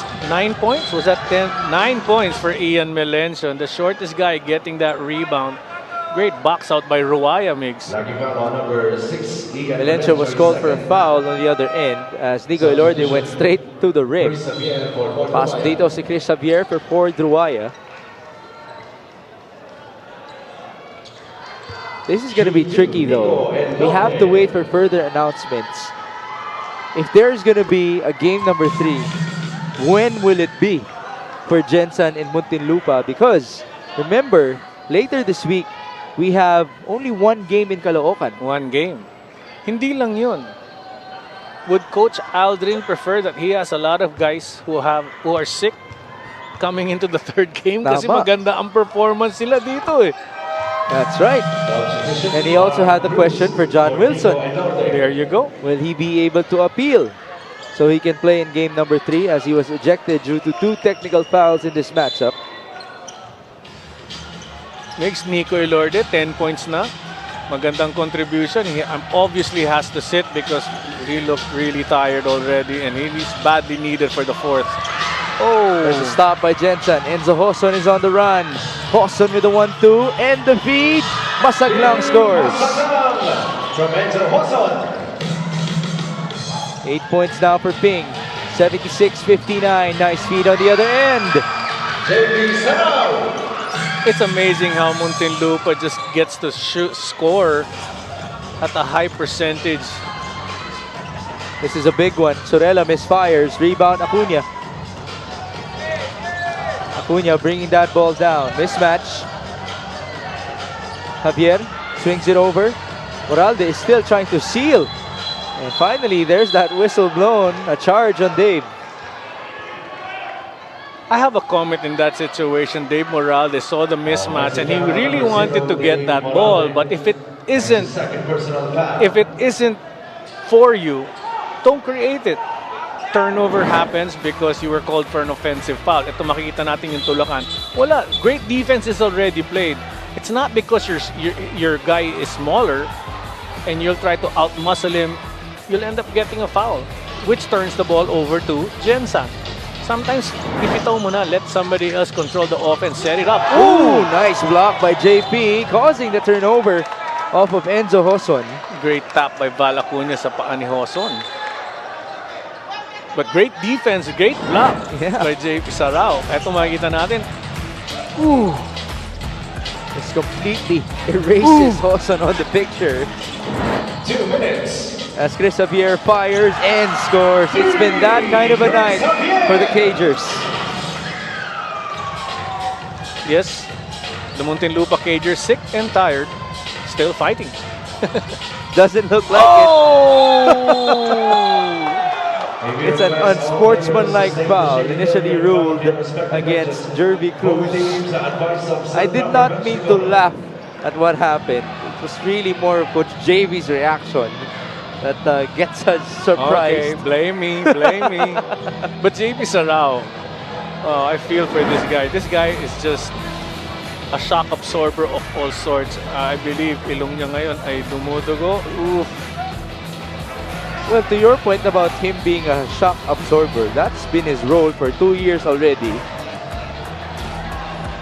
Yeah, the elbow just went in that bit of action. I'm not saying that was the intent, but I'm just saying in that bit of action that was just a replay.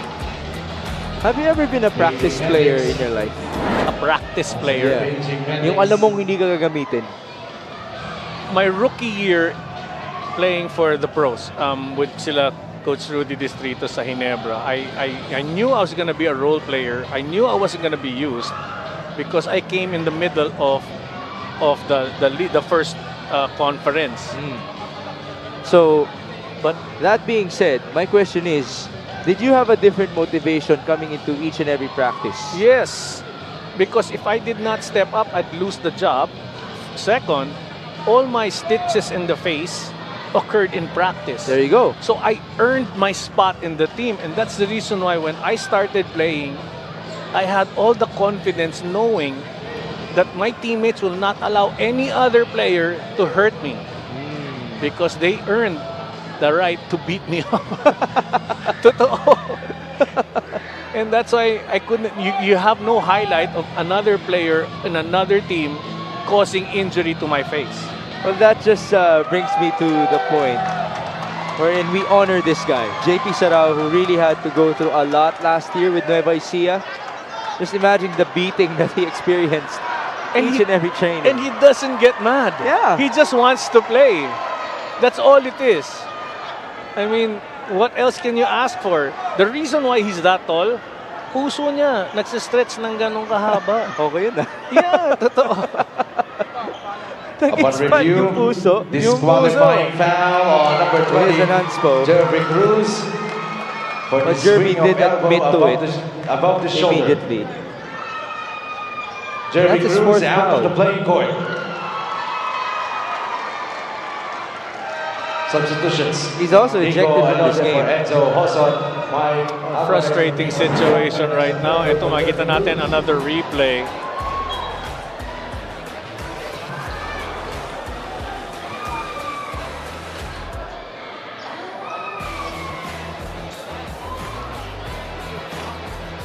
There you go. He quickly admitted to it. It was an absolute blow to the face. And Coach Rich Alvarez also recognizes that. It is a mandatory substitution for JP Sarao. Marco Baratas checking in for JP Sarao. Okay, so we got the explanation that because it was an above-the-shoulder action, it's like an unsportsmanlike foul level 2, something like that. Level 2. Well, you're automatically ejected. But not necessarily suspended for the next game. Again, Unless that brings us back to when you're ejected and you have an unsportsmanlike foul, you won't be able to appeal. unlike John Wilson's case, there is a motion to appeal if ever they do take that opportunity to appeal. Now, folks, give us the time to confirm it again. Yes. Because this is going to be a big deal if they're going to lose Jerby Cruz in the next game. Right now, Muntinlupa has possession with Marco Balagtas working with Val Acuña. Balagtas kicks it out. Javier for three. Too strong. Rebound Delorde. Javier earlier hit a three, and that's why he's spacing everybody out dito sa Gensan. Yeah, this is a lineup with 5 shooters. Itong Muntinlupa. As Mark Cruz misfires. Shortest guy in the court gets the rebound. Shortest guy from Muntinlupa. From Muntinlupa. Yeah. That's right. Oo nga. The shortest guy technically is Mark Cruz. As Melencio kicks it out to Balagtas. And there you go. Shooting from a big guy. Well, everybody right now talagang confident level, napakataas para sa Muntinlupa Cager. Shoutout lang kasi napansin ko wala si Coach Al Vergara sa bench ng probably may sakit din. I hope if you are, get well soon, Coach Al Vergara. It's 86-61. The scoring in this quarter is 28-20. At the start of this frame, actually, Gensan had the advantage. And that's because of the full court pressure of the group nila Nico Elorde, but everything just fell short after that. That's the first 2 points of Mike Alvarez in this game. Can he be the spark plug for Gensan? With 10 seconds to go before the end of the third. Pero nakikita mo, Coach Aldrin Morante not relaxing at all whatsoever. He knows scary situation when this team wants to play defense. Itong Gensan, and they still have a fighting chance to get back. That's going to do it for our third quarter here in Bacoor. The Muntinlupa Cagers, despite playing with a lot of sick players, boy, they have turned out fine. They have played very well. Ian Melencio has 9 points, 10 rebounds, and 7 assists. Dave Moralde is also having a splendid night for himself. It's now a 23-point advantage after 3.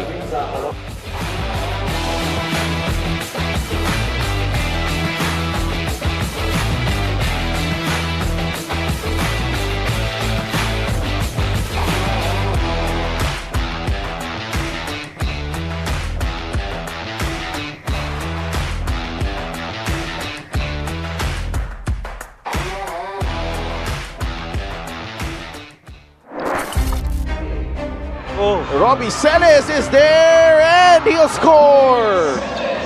And we are not done yet. On the drive, Eman taking charge. Now this kid though, incredible. Oh my goodness, we are going into a second overtime. Guys, every basketball fan has to watch this ball game. How everyone has been fighting through to Wamar from way out. Big shot! Orland Wamar extends the lead to 5 with a shot from way out. And you know, big moment. And yung mga big time players po talaga ang gagawa na dyan.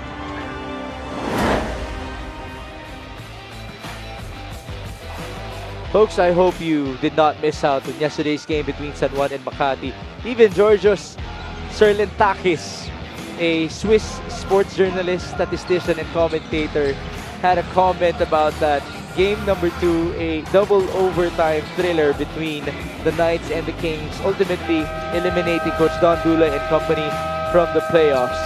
Eman Calo had a quote for us after that game: "Never regret anything that has happened in your life. It cannot be changed, undone, or forgotten. So take it as a lesson learned and move on."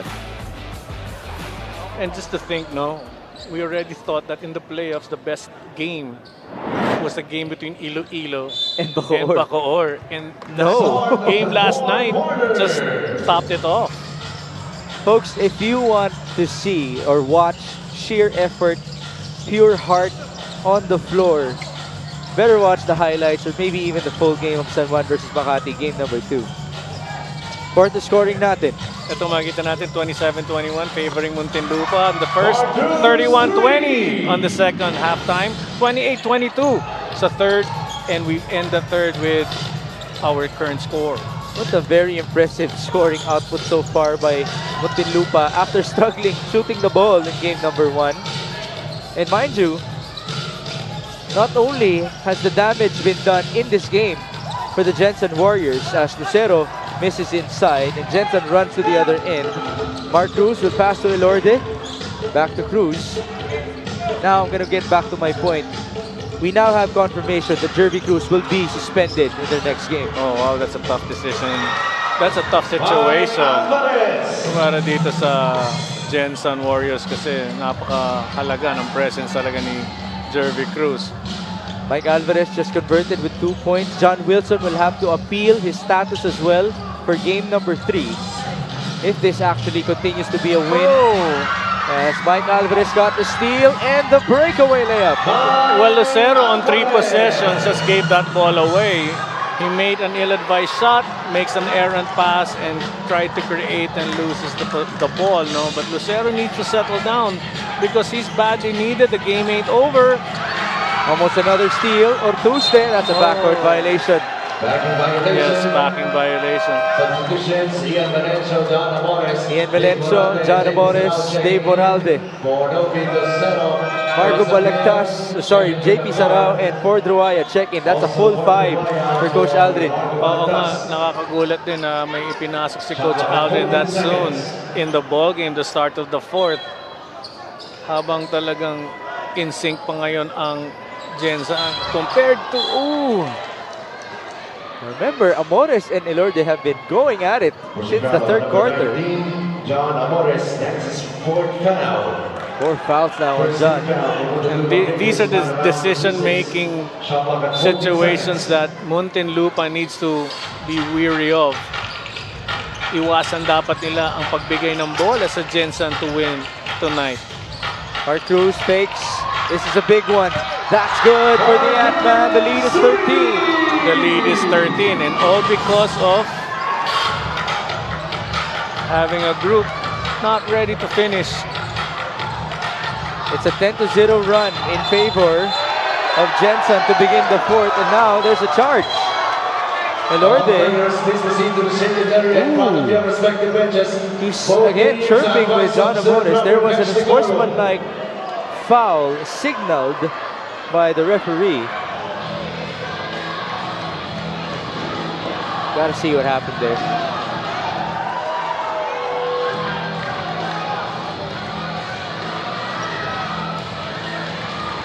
Things are really heated up already between these two teams.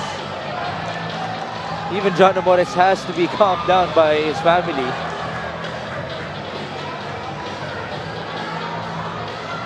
Well, Nico Elorde actually is pointing to his head out, being smart. Yeah. And that's true. That's the experience of Nico Elorde. And this is what they lack.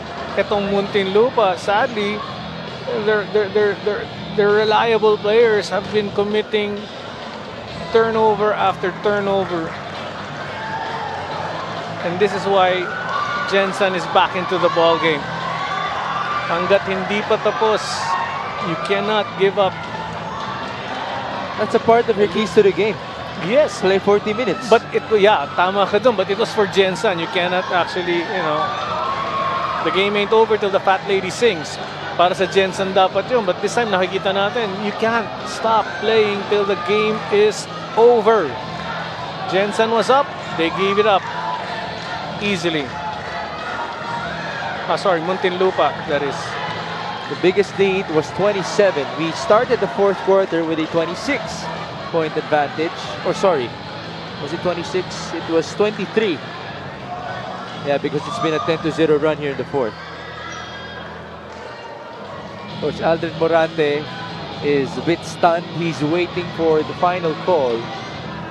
Momentum definitely has swung Gensan's way, even though they have lost the services of John Wilson and Jervy Cruz in this game. And somewhere out there, the Batangas City Embassy Chill are enjoying this game.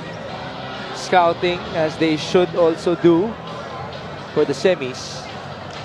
But you see, Elorde and Cruz have already got into their rhythm. Nakaupo kasi earlier si Ian Melencio, Dave Morale. Yeah, the first unit in the fourth, no? The first, yeah. And then that's the reason why it's tough. You play against these guys who will never give up, and they'll just fight till the end. This lineup right now sa court para sa Gensan. Bakit? Down na sila ng 23 eh. And then, suddenly, Upon review, they're back. offensive foul on number 19, John Amores. John Amores, 5 fouls. Technical foul on number 9, Mark Cruz for taunting. Third foul on Mark Cruz. Unsportsmanlike foul on number 19, John Amores. Okay. Substitution, Val Acuña for John Amores. A personal on Amores, a tech on Mark Cruz, and an unspo on Amores. Now, that makes me curious. Can you answer this? If you have already 5 fouls and then you get called for another unspo, what does that imply? A brain twister. Yeah, well, I wouldn't know. It's something unique. And tonight's games, ang daming mga unique na nangyayari. So, here we see in this bit of action, Amores being given a technical. And Ian Melencio missing the gimme. Talaga naman. First 3 quarters, the breaks falling in favor of the Cagers. Pero dito, nakikita natin sa fourth quarter, medyo bumabalik para sa Gensan. Nabubuhay sila, Migs, itong Gensan. And they have a lot of time remaining. Oo nga. 7 minutes and 52. That's practically 8 minutes. And here's the thing, hindi na kailangan ng 3-point shot ang Gensan, pero they started off with 2 threes, which did not go in para sa Muntinlupa Cagers. Now this is, I assume, you would agree to this. This is the thing about Gensan with their depth. You lose a John Wilson and a Jervy Cruz. Isolate this group, they're still deep. They and the heart that these guys have, the guys of Gensan who are on the floor, May puso lahat yan, lalaban at handang makipagpalitan ng muka para lang manalo. 4 out of 4 shooting in this quarter for the Warriors, as opposed to the 0 out of 2 of Muntinlupa. Turnover. Counter steal. Sorella gives it up to Mark Cruz. Oh, JP Sarao there, losing Sorella's position. And Lorde is fouled. That's 2 free throws for Nico. You were just waiting for it to happen, but once Nico Lorde penetrated, alam mo na, papaulin talaga siya. Yun lang ang habol niya eh. Playing smart. So Lorde will go back to the line. Let's see his numbers. Lorde is at 10 points, 3 rebounds, and 6 assists, as now we turn you over to Andrea Endicio. During the halftime huddle, kagaya nga ng sinabi mo kanina, Migs, Coach Rich Alvarez called out to his boys saying, refocus. Since quite a few players from Gensan are in a bit of foul trouble right now, nakikita daw nila na nawawala yung sigla. Alam naman nating body language speaks a lot and seems like it doesn't look good in the eyes of Coach Rich. So he wants the Warriors to have not just more energy but more aggressiveness as well. Lalo na daw ngayon that John Wilson is out. Nico Elorde naman showed some big-time leadership to his teammates, saying kahit malaki ang lamang nila, may oras pa. Walang bibitaw sa sistema, walang bibitaw sa depensa. A mark of a true Warrior indeed. Back to you guys. Well, that's also a good reminder that not only do they have talent, they have leadership. Yes. And that stems from Nico Elorde and just rubs off on everybody else. Tingnan mo, sino binabantayan niya. Laban siya, laban. Thank you for that report, Andrea. Here's Dave Boralde on the JP Sarao against Nicole Sorella. 11 on the shot clock. JP spins and he got fouled. What a great move. Getting your man committed one side, making that spin, locking him up for that shot. Sarao will proceed to the stripe. Shooting 2, JP Sarao. The scoring run is now 14-0. Can Sarao break the spell, as he has 11 points with a rebound to his name so far? First free throw is no good. Muntinlupa is now at 18 out of 23 from the stripe. Yep, and they need to overcome this pressure that they have, all of them, that they have in their heads. Nape-pressure na silang lahat because humahabol ang Gensan Warriors. 87-77. The scoring in this quarter is 14-1. I'm not surprised Vala Cunha is gonna hit a 3 kasi talagang How about Nicole Sorella? Sorella as well. The lead has been cut down to 7, 87-80. Under 7 minutes to go in game number 2. Ian Melencio from downtown. Well, he's the guy I've been saying needs to step up for Muntinlupa. Great shot for him. Medyo nagsag off ang kanyang defender. Melencio is actually closing into a triple-double in this game. He's at 12 points, 10 rebounds, and 7 assists as the foul is called on Muntinlupa. JP Sarao committing too much, getting a foul, baiting a foul. But there's the 3 by Sorella. It happened in front of the bench of Gensan, but then this happened in front of the bench of Muntinlupa. Alam mo, Diggs, kanina pa naman, pag nakatres ang isa, the opposite team gets to shoot the 3. This time, baliktad naman. Sorella hitting the 3, Ian Melencio bumawi. Ooh! First free throw no good. 3-point shooting natin. A combined. Wow, Can you do the math? Sige nga, Coach JB. Alam mo maganda dyan pag nakikita ko. Pero 7 of 23 ang napapansin ko na sa Gensan. That was 13 of 25 dun sa Muntinlupa. Nag-miss na, nakatulong, but nakakuha pa ng rebound si Apreco. Nicole Sorella misfires. Rebound Melencio. He slows down. Muntinlupa up by 10. You have 6 minutes and 12 seconds to go in game number 2. Kailan kaya hindi magiging exciting ang ball games ng playoffs, Migs? Well, we do not want to wait for that anymore. Dave Boralde using the screen. 4 on the shot clock. No foul. Numbers for Gensan. Alvarez on the move. Alvarez all the way. Wow, 8 points to go. 5:47 sa ating time. 8 points as well in this game from Mike Alvarez. He's been an absolute spark plug off the bench for his brother Rich.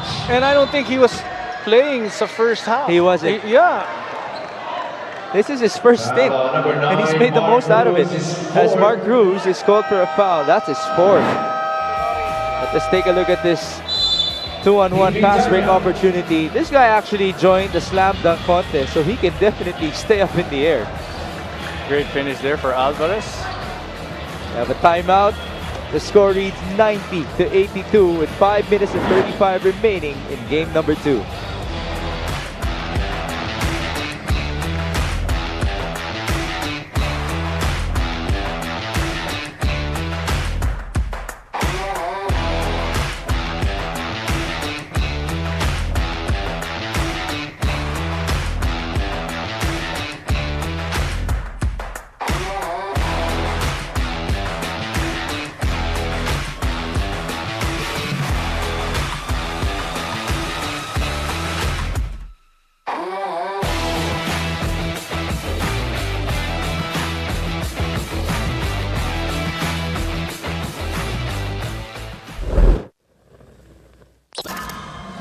Nakapunta-punta naman ako ng practice paminsan-minsan. Then, ayun, kung paano ako mangamusta sa nila sa group chat namin. Kumbaga lagi ko silang good luck, kinakamusta. Minsan, individual pa nga. Lalo na yan, sila ka John Wilson, ka Mark Cruz. Yung spot na yan na nandyan ka, kumbaga mas triplayin mo pa lalo. Kasi ibang usapan na pagdating ng playoffs eh. Kumbaga mas dikdikan na and bigay mo yung best mo. Kumbaga, handa ka magpamatay dyan sa spot na yan. Pala sa lahat, thank you sa supportan mo sa Gensan. Sa lahat ng sumusuporta dyan, sana huwag po supportahan kami, bawat laro. And syempre sa team ko, sa Gensan, sa mga kuya ko and coaches, thank you sa supportan nyo lagi sa akin. And pagbutihan pa natin lalo para makuha natin yung goal natin, which is, alam naman natin yon na mag-champion talaga.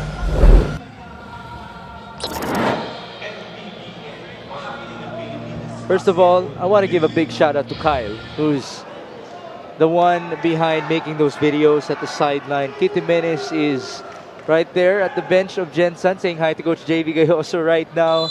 And what a story it has been for Kitty Menes to become a rising star, a Rookie of the Year here in the Mpbl. From being the main guy of Sarangani, he has turned himself into a fantastic role player as Balacuña scores with his left hand for Muntinlupa. Wow, what a rare time to see him penetrate. Oftentimes, it looked for those outside shots, but great move for him to add another point to their lead. Sorella stepping on the line, no basket. Dave Moralde, by the way, also has good numbers in this game with 18.6 rebounds and 4 dimes. That's Moralde and Melencio with eye-popping numbers. Sarao kicks out, nice look. That short for Val. Rebound, Mark Cruz. The lead is 10. This is very manageable if you're the Warriors. Mark Cruz fakes and misses. Oh. Rebound of Preku. Felix is fouled. Well, see, nobody went for the rebound except Apreku. They expected itong mga Muntinlupa cages, they expected that ball to just go out. Substitution pick Masaglang for Mike Alvarez. Masaglang checks in for Mike Alvarez. A splendid job, by the way, by Mike on the court. I'm pretty sure he has a good plus-minus. Oo nga, ang ganda talaga. Ang ganda talaga ng pinakita ni Alvarez. He was able to help, get back this, lower the lead of Muntinlupa. Apreco is at the stripe. Let me check the plus-minus. Alvarez is at +9. He has the best plus-minus for Gensan. Wow. Masarap ang tulog niya mamayang gabi. Oh, but they're gonna have to win first. Yes. As Apreco just missed. The lead is 10. 4.5 minutes. In the Gensan locker room are John Wilson and Jerby Cruz watching together. They've both been ejected. Pass inside. Good feed. Nice finish by Ford Ruaya. 11 points by Ruaya. Etong JP Sarao is really helping out in different aspects of the game. Here we see playing defense, preventing Sorella from scoring. Oh, that's a foul. It's on JP, who might have been a bit too late. helping Foul out. on number 18, JP Sarao is forward. It's his fourth foul. Would you say that his contributions are more of the intangibles? JP Sarao? Yeah. Oh yeah, definitely. And more. And more. The scoring, the presence there inside. You know, he's trying to create for his teammates, makes that extra pass. Dami niyan talagang mga ginagawa, no? Free throw shooting for Felix Apreco is now 0 out of 5. Oh, Ruayan! Ooh, buti na lang. Because he had it, lost it. Come on. Puso ko, puso ko. Coach, calm down, coach.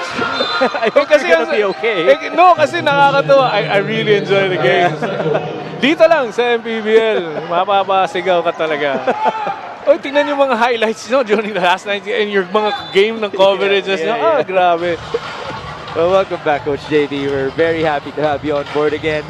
Happy to be here too. 94-82, under 4 minutes remaining in game number 2. Handoff. Mark Cruz, kick out, Elorde from the corner. That's good. Well, Muntinlupa keeps giving up the 3-point shot. 15 points now for Miko Elorde. A long way to go. 94-85, under 3.5 minutes. It's Moralde versus Elorde. Moralde passes, Sarao fakes. JP could not score. Rebound, Rodriguez. The Muntinlupa Cages are really taking their time on offense, allowing itong Gensan team to get established on D. Uy! Risky pass, ball tapped and recovered by Val. Acuna, back up to Melencio. He will slow things down. Coach Aldrin calling out the play. They want the fist play. Here it is. Melencio losing Elorde. Melencio pulls up. That's good.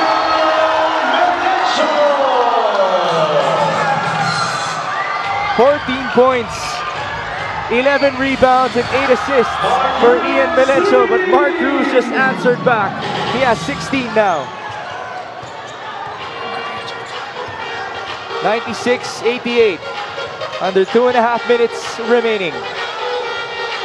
If Gensan wins, they will face Batangas. Sorry, if there's one guy who really needs to be holding that ball right now, it's Ian Melencio. In and out, rebound Rodriguez, forward pass to Masaglang against 2 defenders. There's the trailer, Mark Cruz. Yes, sir! Sometimes it pays to allow the player to go in for the layup, then get a 3-point shot. It's now 96-91. The biggest lead was at 27 points for the Muntinlupa Cagers. But boy, the heart of this man, Mark Cruz, has continued to be on display. Oo nga. What a feed as well by Masaglang. Napakatapang just coming into that shot and finishing. Great move. Cruz is up to 19 big ones. The rest of his numbers, 4 rebounds and 5 assists.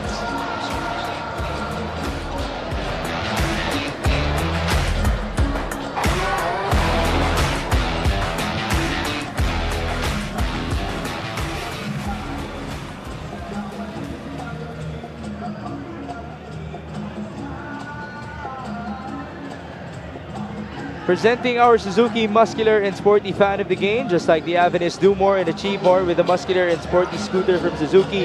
The Avenus, oras na para magmotor.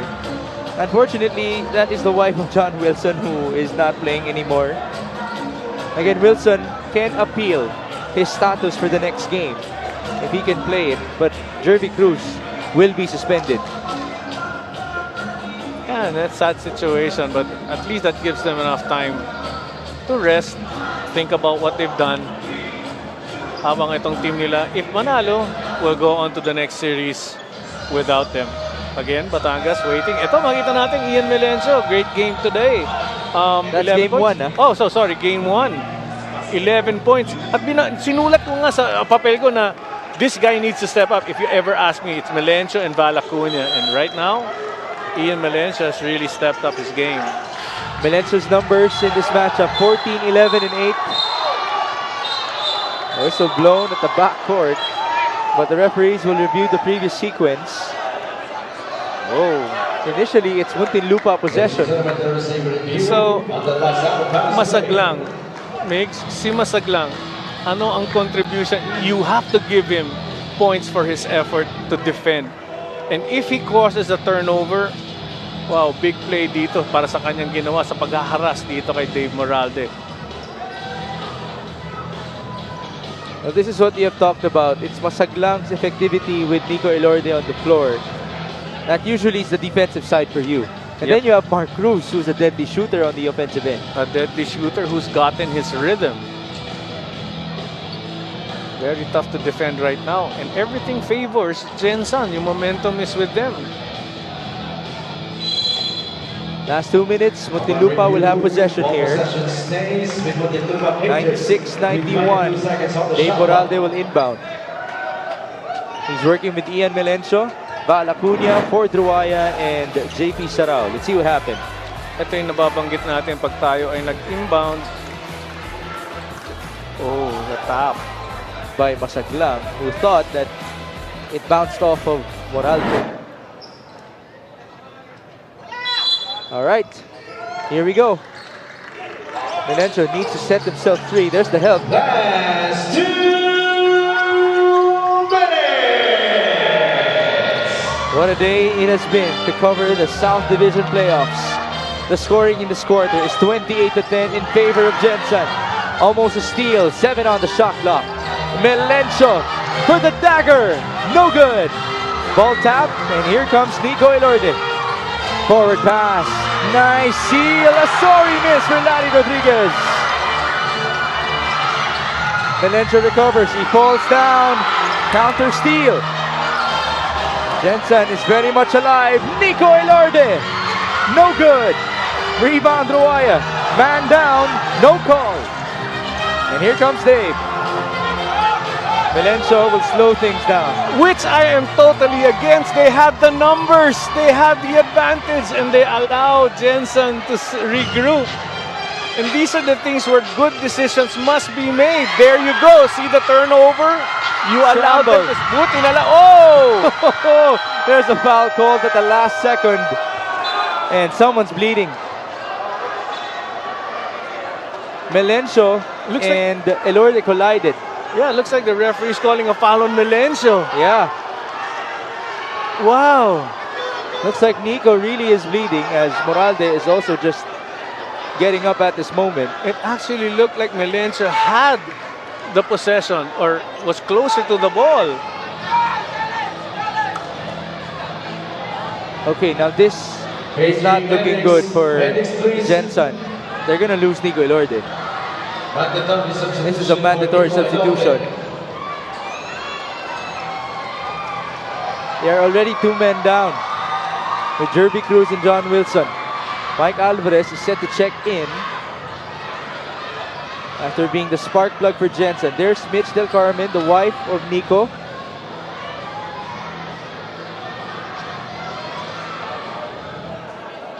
She still seems to be unfazed, by the way. Just a little bit bothered, but not too much. I'm sure she's seen this happen time and time again. Here we see that bit of action na inantay nila. They lose the ball. Habulan. Here's the collision. It's... Ooh, butt to head? Was it? Yeah, but the possession was already with Ian Melencio.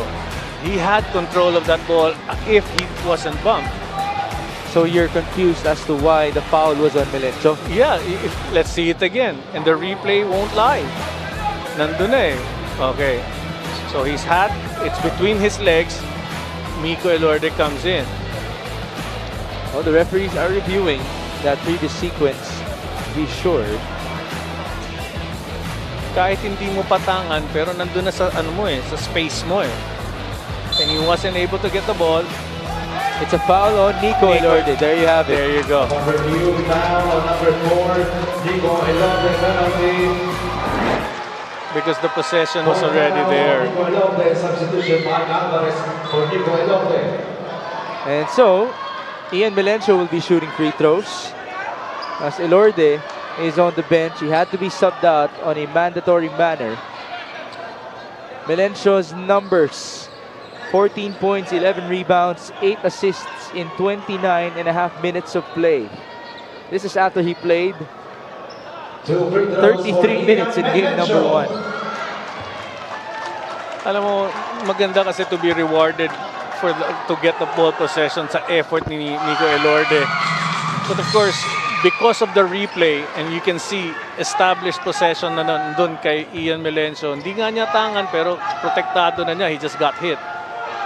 And that's where you have to base your call. Melencio makes 2 for 2. That puts him up to 16 points in this game with his 12 boards and 8 dimes. As Gensan now calls for time, down by 7. 56 seconds to go.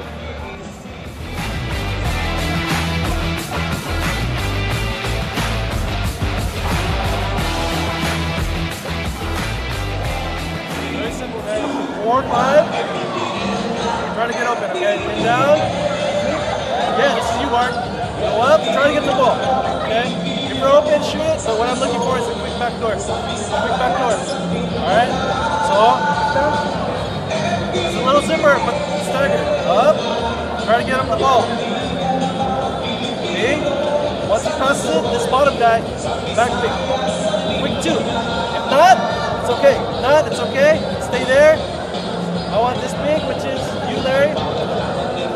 I want you to give a screen, okay? And roll hard. Roll hard. Okay? If you got nothing, just call your number. All right? Yeah, that big guy's out. Come on, man. Let's see the hand. Come on.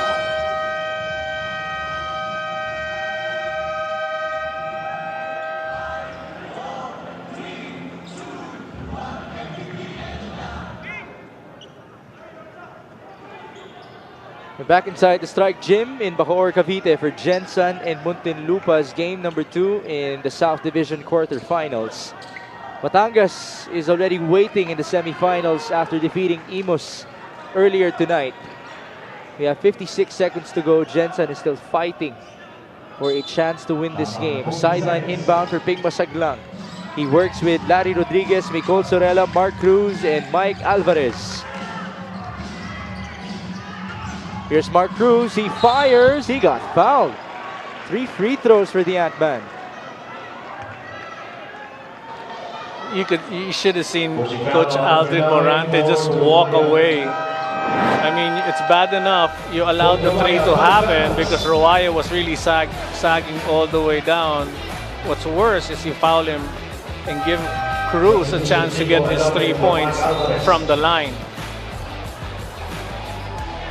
So Elorde has a chance to trim the lead, maybe down to 4, as Elorde checks back in with a heavily bandaged, what do you call that, right eyebrow. Marco Balagtas for Truaya. He just hit Ian Melencio in a previous sequence that caused 3 bleeding. free throws for Mark Cruz. You know, the only time this foul on Cruz would be good if he misses at least 1. There you go. Because it was a bad foul. Yeah. And I'm really upset with all the players in the Mpbl who foul shooters outside that arc. And that's after sagging. Yes. Second free throw for Mark is no good. Wow. Now, Roaya has every reason to tell Coach JV, oh, huh? Good foul. Good foul. Tama ka. Now it becomes a good foul. 98 to 91. One last free throw for Mark Cruz. Free throw shooting natin. Almost 50%. Oh! 0 out of 3 for Mark Cruz. That's just very unfortunate. Melencio goes to Moralde. Now the ball is with Balacuna, who slows down. Pass inside. JP Sarao is fouled. JP Sarao, the steamboat of this Muntinlupa team. And that's what he is. Steamboats, what did they do? They bring in those ocean liners, and he's brought his team, done so many things that just silently get them to the finish line. Here come the 2 free throws for the champion last year with Nueva Ecija. First one, no good. They do have time on their side with 34 seconds to go. score is 98-91. Again, folks, should there be a game number 3, wait for further announcements as to when it will happen and where it will happen. And who will show up? That's right. Can John Wilson show up for Gensan? As Sorella misfires, that should do it. Pero alam mo, yung mga nilalagnat nga dito para sa Muntinlupa Cagers, iba rin ang epekto nito because heightened up ang kanilang energy tonight. But tomorrow, wow, I hope they can recover well. Vitamins come into play and good food. And just so everybody knows the schedule, this Friday we have one game. That's game number 3 for Caloocan versus Pasig City in Caloocan. That's why we're saying, watch out for the announcement. We might actually have a game 3 of Gensan versus Muntinlupa in Caloocan. On Friday. On Friday. But then again, wait for the announcement. Yes. And this coming Saturday, we go back to Bacoor for the Strikers defending it against Iloilo, and then it's Zamboanga versus Quezon. As now we listen in to Coach Aldrin.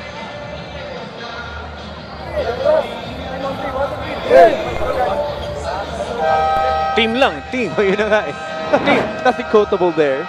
But there you see our schedule. 8 p.m. on Friday, game number 3. By the way, folks, I hope you haven't been missing out on that series. That's a nice series. Yes. Nobody expected it to go 3. But we all prayed for it. Yeah. And the lead hasn't gotten big between those two squads. Pampanga will be facing the winner between Pasig and Caloocan. Batangas, by the way, already advanced to the semis, eliminating Imus. It looks like we'll be proceeding to a game number 3 for Muntinlupa and Gensan. The winner of that game will face Coach Cholo Villanueva and company. Dave Moralde almost hit his shot. Shot clock violation. And this should do it.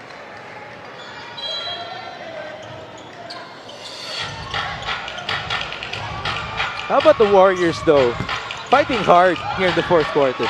They fought harder than both teams combined. They were able to come back down 20+ points, undermanned, hurt and injured, fought well, through defense, rugged defense, made it an exciting ball game, got me yelling.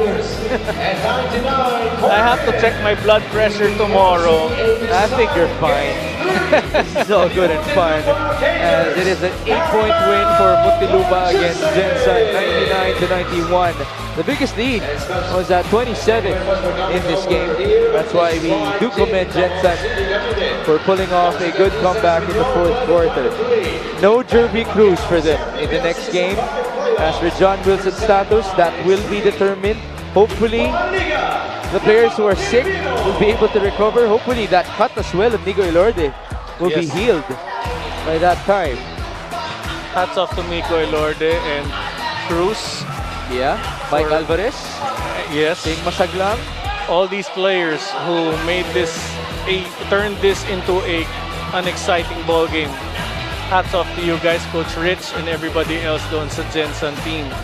But how about the Muntinlupa squad, Coach JV? Well, Muntinlupa, nobody expected them to win. Ako, admittedly, there is doubt only because we heard a lot of them were sick. And that's the reason why there was this doubt. But they proved me wrong. Happy to see them play again. Move on to another day of Mpbl basketball for the Muntinlupa Cagers. Do you want to give a shout out to someone besides our player of the game? Yes. Okay. Dave Moralde, that's one. JP Sarao, another player. Anybody else to come to mind before we do that? Yan na rin yun. Yeah, let's turn you over to Andre Anticio. First of all, congratulations. Ian, lamang nga kayo kanina ng malaki dito sa Gensan Warriors, pero unti-unti nila kayong hinabol. Ano ba yung sinabi nyo sa isa't isa para hindi kayo mag-panic at ma-maintain nyo yung composure? Sinabi lang ng coach sa amin, huwag marate. So, pag-compose lang sa game hanggang matapos, tamang kami hanggang dulo. So, yun, minintay lang namin na hindi ma-pressure hanggang matapos. At nanalo naman. With that being said, ano ba yung naging problema? Saan kayo nagkamali? Ano yung naging lapses nyo at nahabol kayo nitong Gensan? Siguro na overconfidence nung fourth quarter. Kasi lamang kami, tapos nag-relax. Yun, nakahabol sila, nag-shoot yung tira nila. Yung sa amin sablay, siguro doon nakahabol, nag-start doon. Alright, meron ka bang gustong batiin o pasalamatan? Unang-una, maraming salamat kay Lord na nalo kami. Sa game na to, nagkaroon ng game 3. Binabati ko pala yung wife ko. Si Jessie Jane, 3 anak, si Yana, si Chaching, tsaka si Chaster. Sa Melencio family, Akipel family, Magat family, Santonel family. Sa mama ko, sa papa ko, sa mga tropa ko, tropang Providence na nandyan, tsaka yung mga taga-Tabon. Maraming salamat sa suporta. Kay Boss Kaiser, kay Boss Aya, kay Atty. Jem, tsaka kay Tita Ika sa CAP 007, Jam Shoes, EBS, maraming salamat sa iyo. De Calidad, tsaka happy birthday kay Rosalinda Galvez. Yon, happy birthday sa inyo. Maraming salamat sa mga sumuporta sa kita-kits sa Game 3. Maraming salamat. Thank you so much. Once again, that is Ian Melencio, our best player of the game, who just gave us an almost triple-double performance. Back to you guys. Thank you, Andrea. All right. At the top of our coverage, you mentioned you want to see Ian Melencio double his scoring output. He scored 11 in Game 1. You wanted 22. But then again, a guy like Dave Moralde also stepped up. And so his statistics of 16 points with 14 rebounds and 8 times, by the way, that was more than enough. Well, laking bagay talaga. Alam mong composure ni Ian Melencio to help his team finish off with less errors and just, was able to deliver a couple of shots that, gave them this lead pa rin, no? So, I give it off to him. He needs to score more. I'm not saying he needs to be selfish. It's just that with him scoring becomes a threat and then everybody else just works around him because Dave Moralde will score, JP Sara will help out, and they've got a lot of other shooters that need to help and contribute as a team to beat etong Gensan team. All right, folks. That wraps up our game for Muntinlupa and Gensan. Thank you for joining us. And now we turn you over to our press conference. Good evening, everyone. Welcome. Coach Aldrin and best player, Ian Melencio. Thank you po. Congrats for extending the series. Coach, sabi mo kanina your team is not in good shape. May sakit yung iba. And also, Coach, with all the physicalities, your reaction goes. Saan humugot yung team ngayon para manalo? Siguro yun nga, siguro doon na lang sa mga kasama nilang may sakit. Binigay nila yung best ngayon para manalo kami ng Game 2, para magkaroon ng Game 3, para yung mga may sakit makarecover sa Game 3.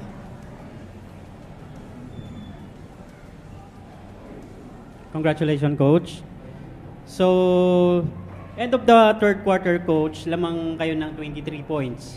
Then, sa fourth quarter, naabutan kayo, so bumaba siya ng 5 points. Then, you call the timeout in 2 minutes. Natitirang 2 minutes. Ano yung mga sinabi mo sa player mo para at least mapanatili yung kalamangan nyo at naipanalo nyo nga itong laro na to? Siguro yun nga, parang napustrate lahat dahil bumaba. Yung lamang namin naging 5 points, pababa. Yung last 2 minutes, yun nga, sinabi ko sa kanila, lamang pa kami.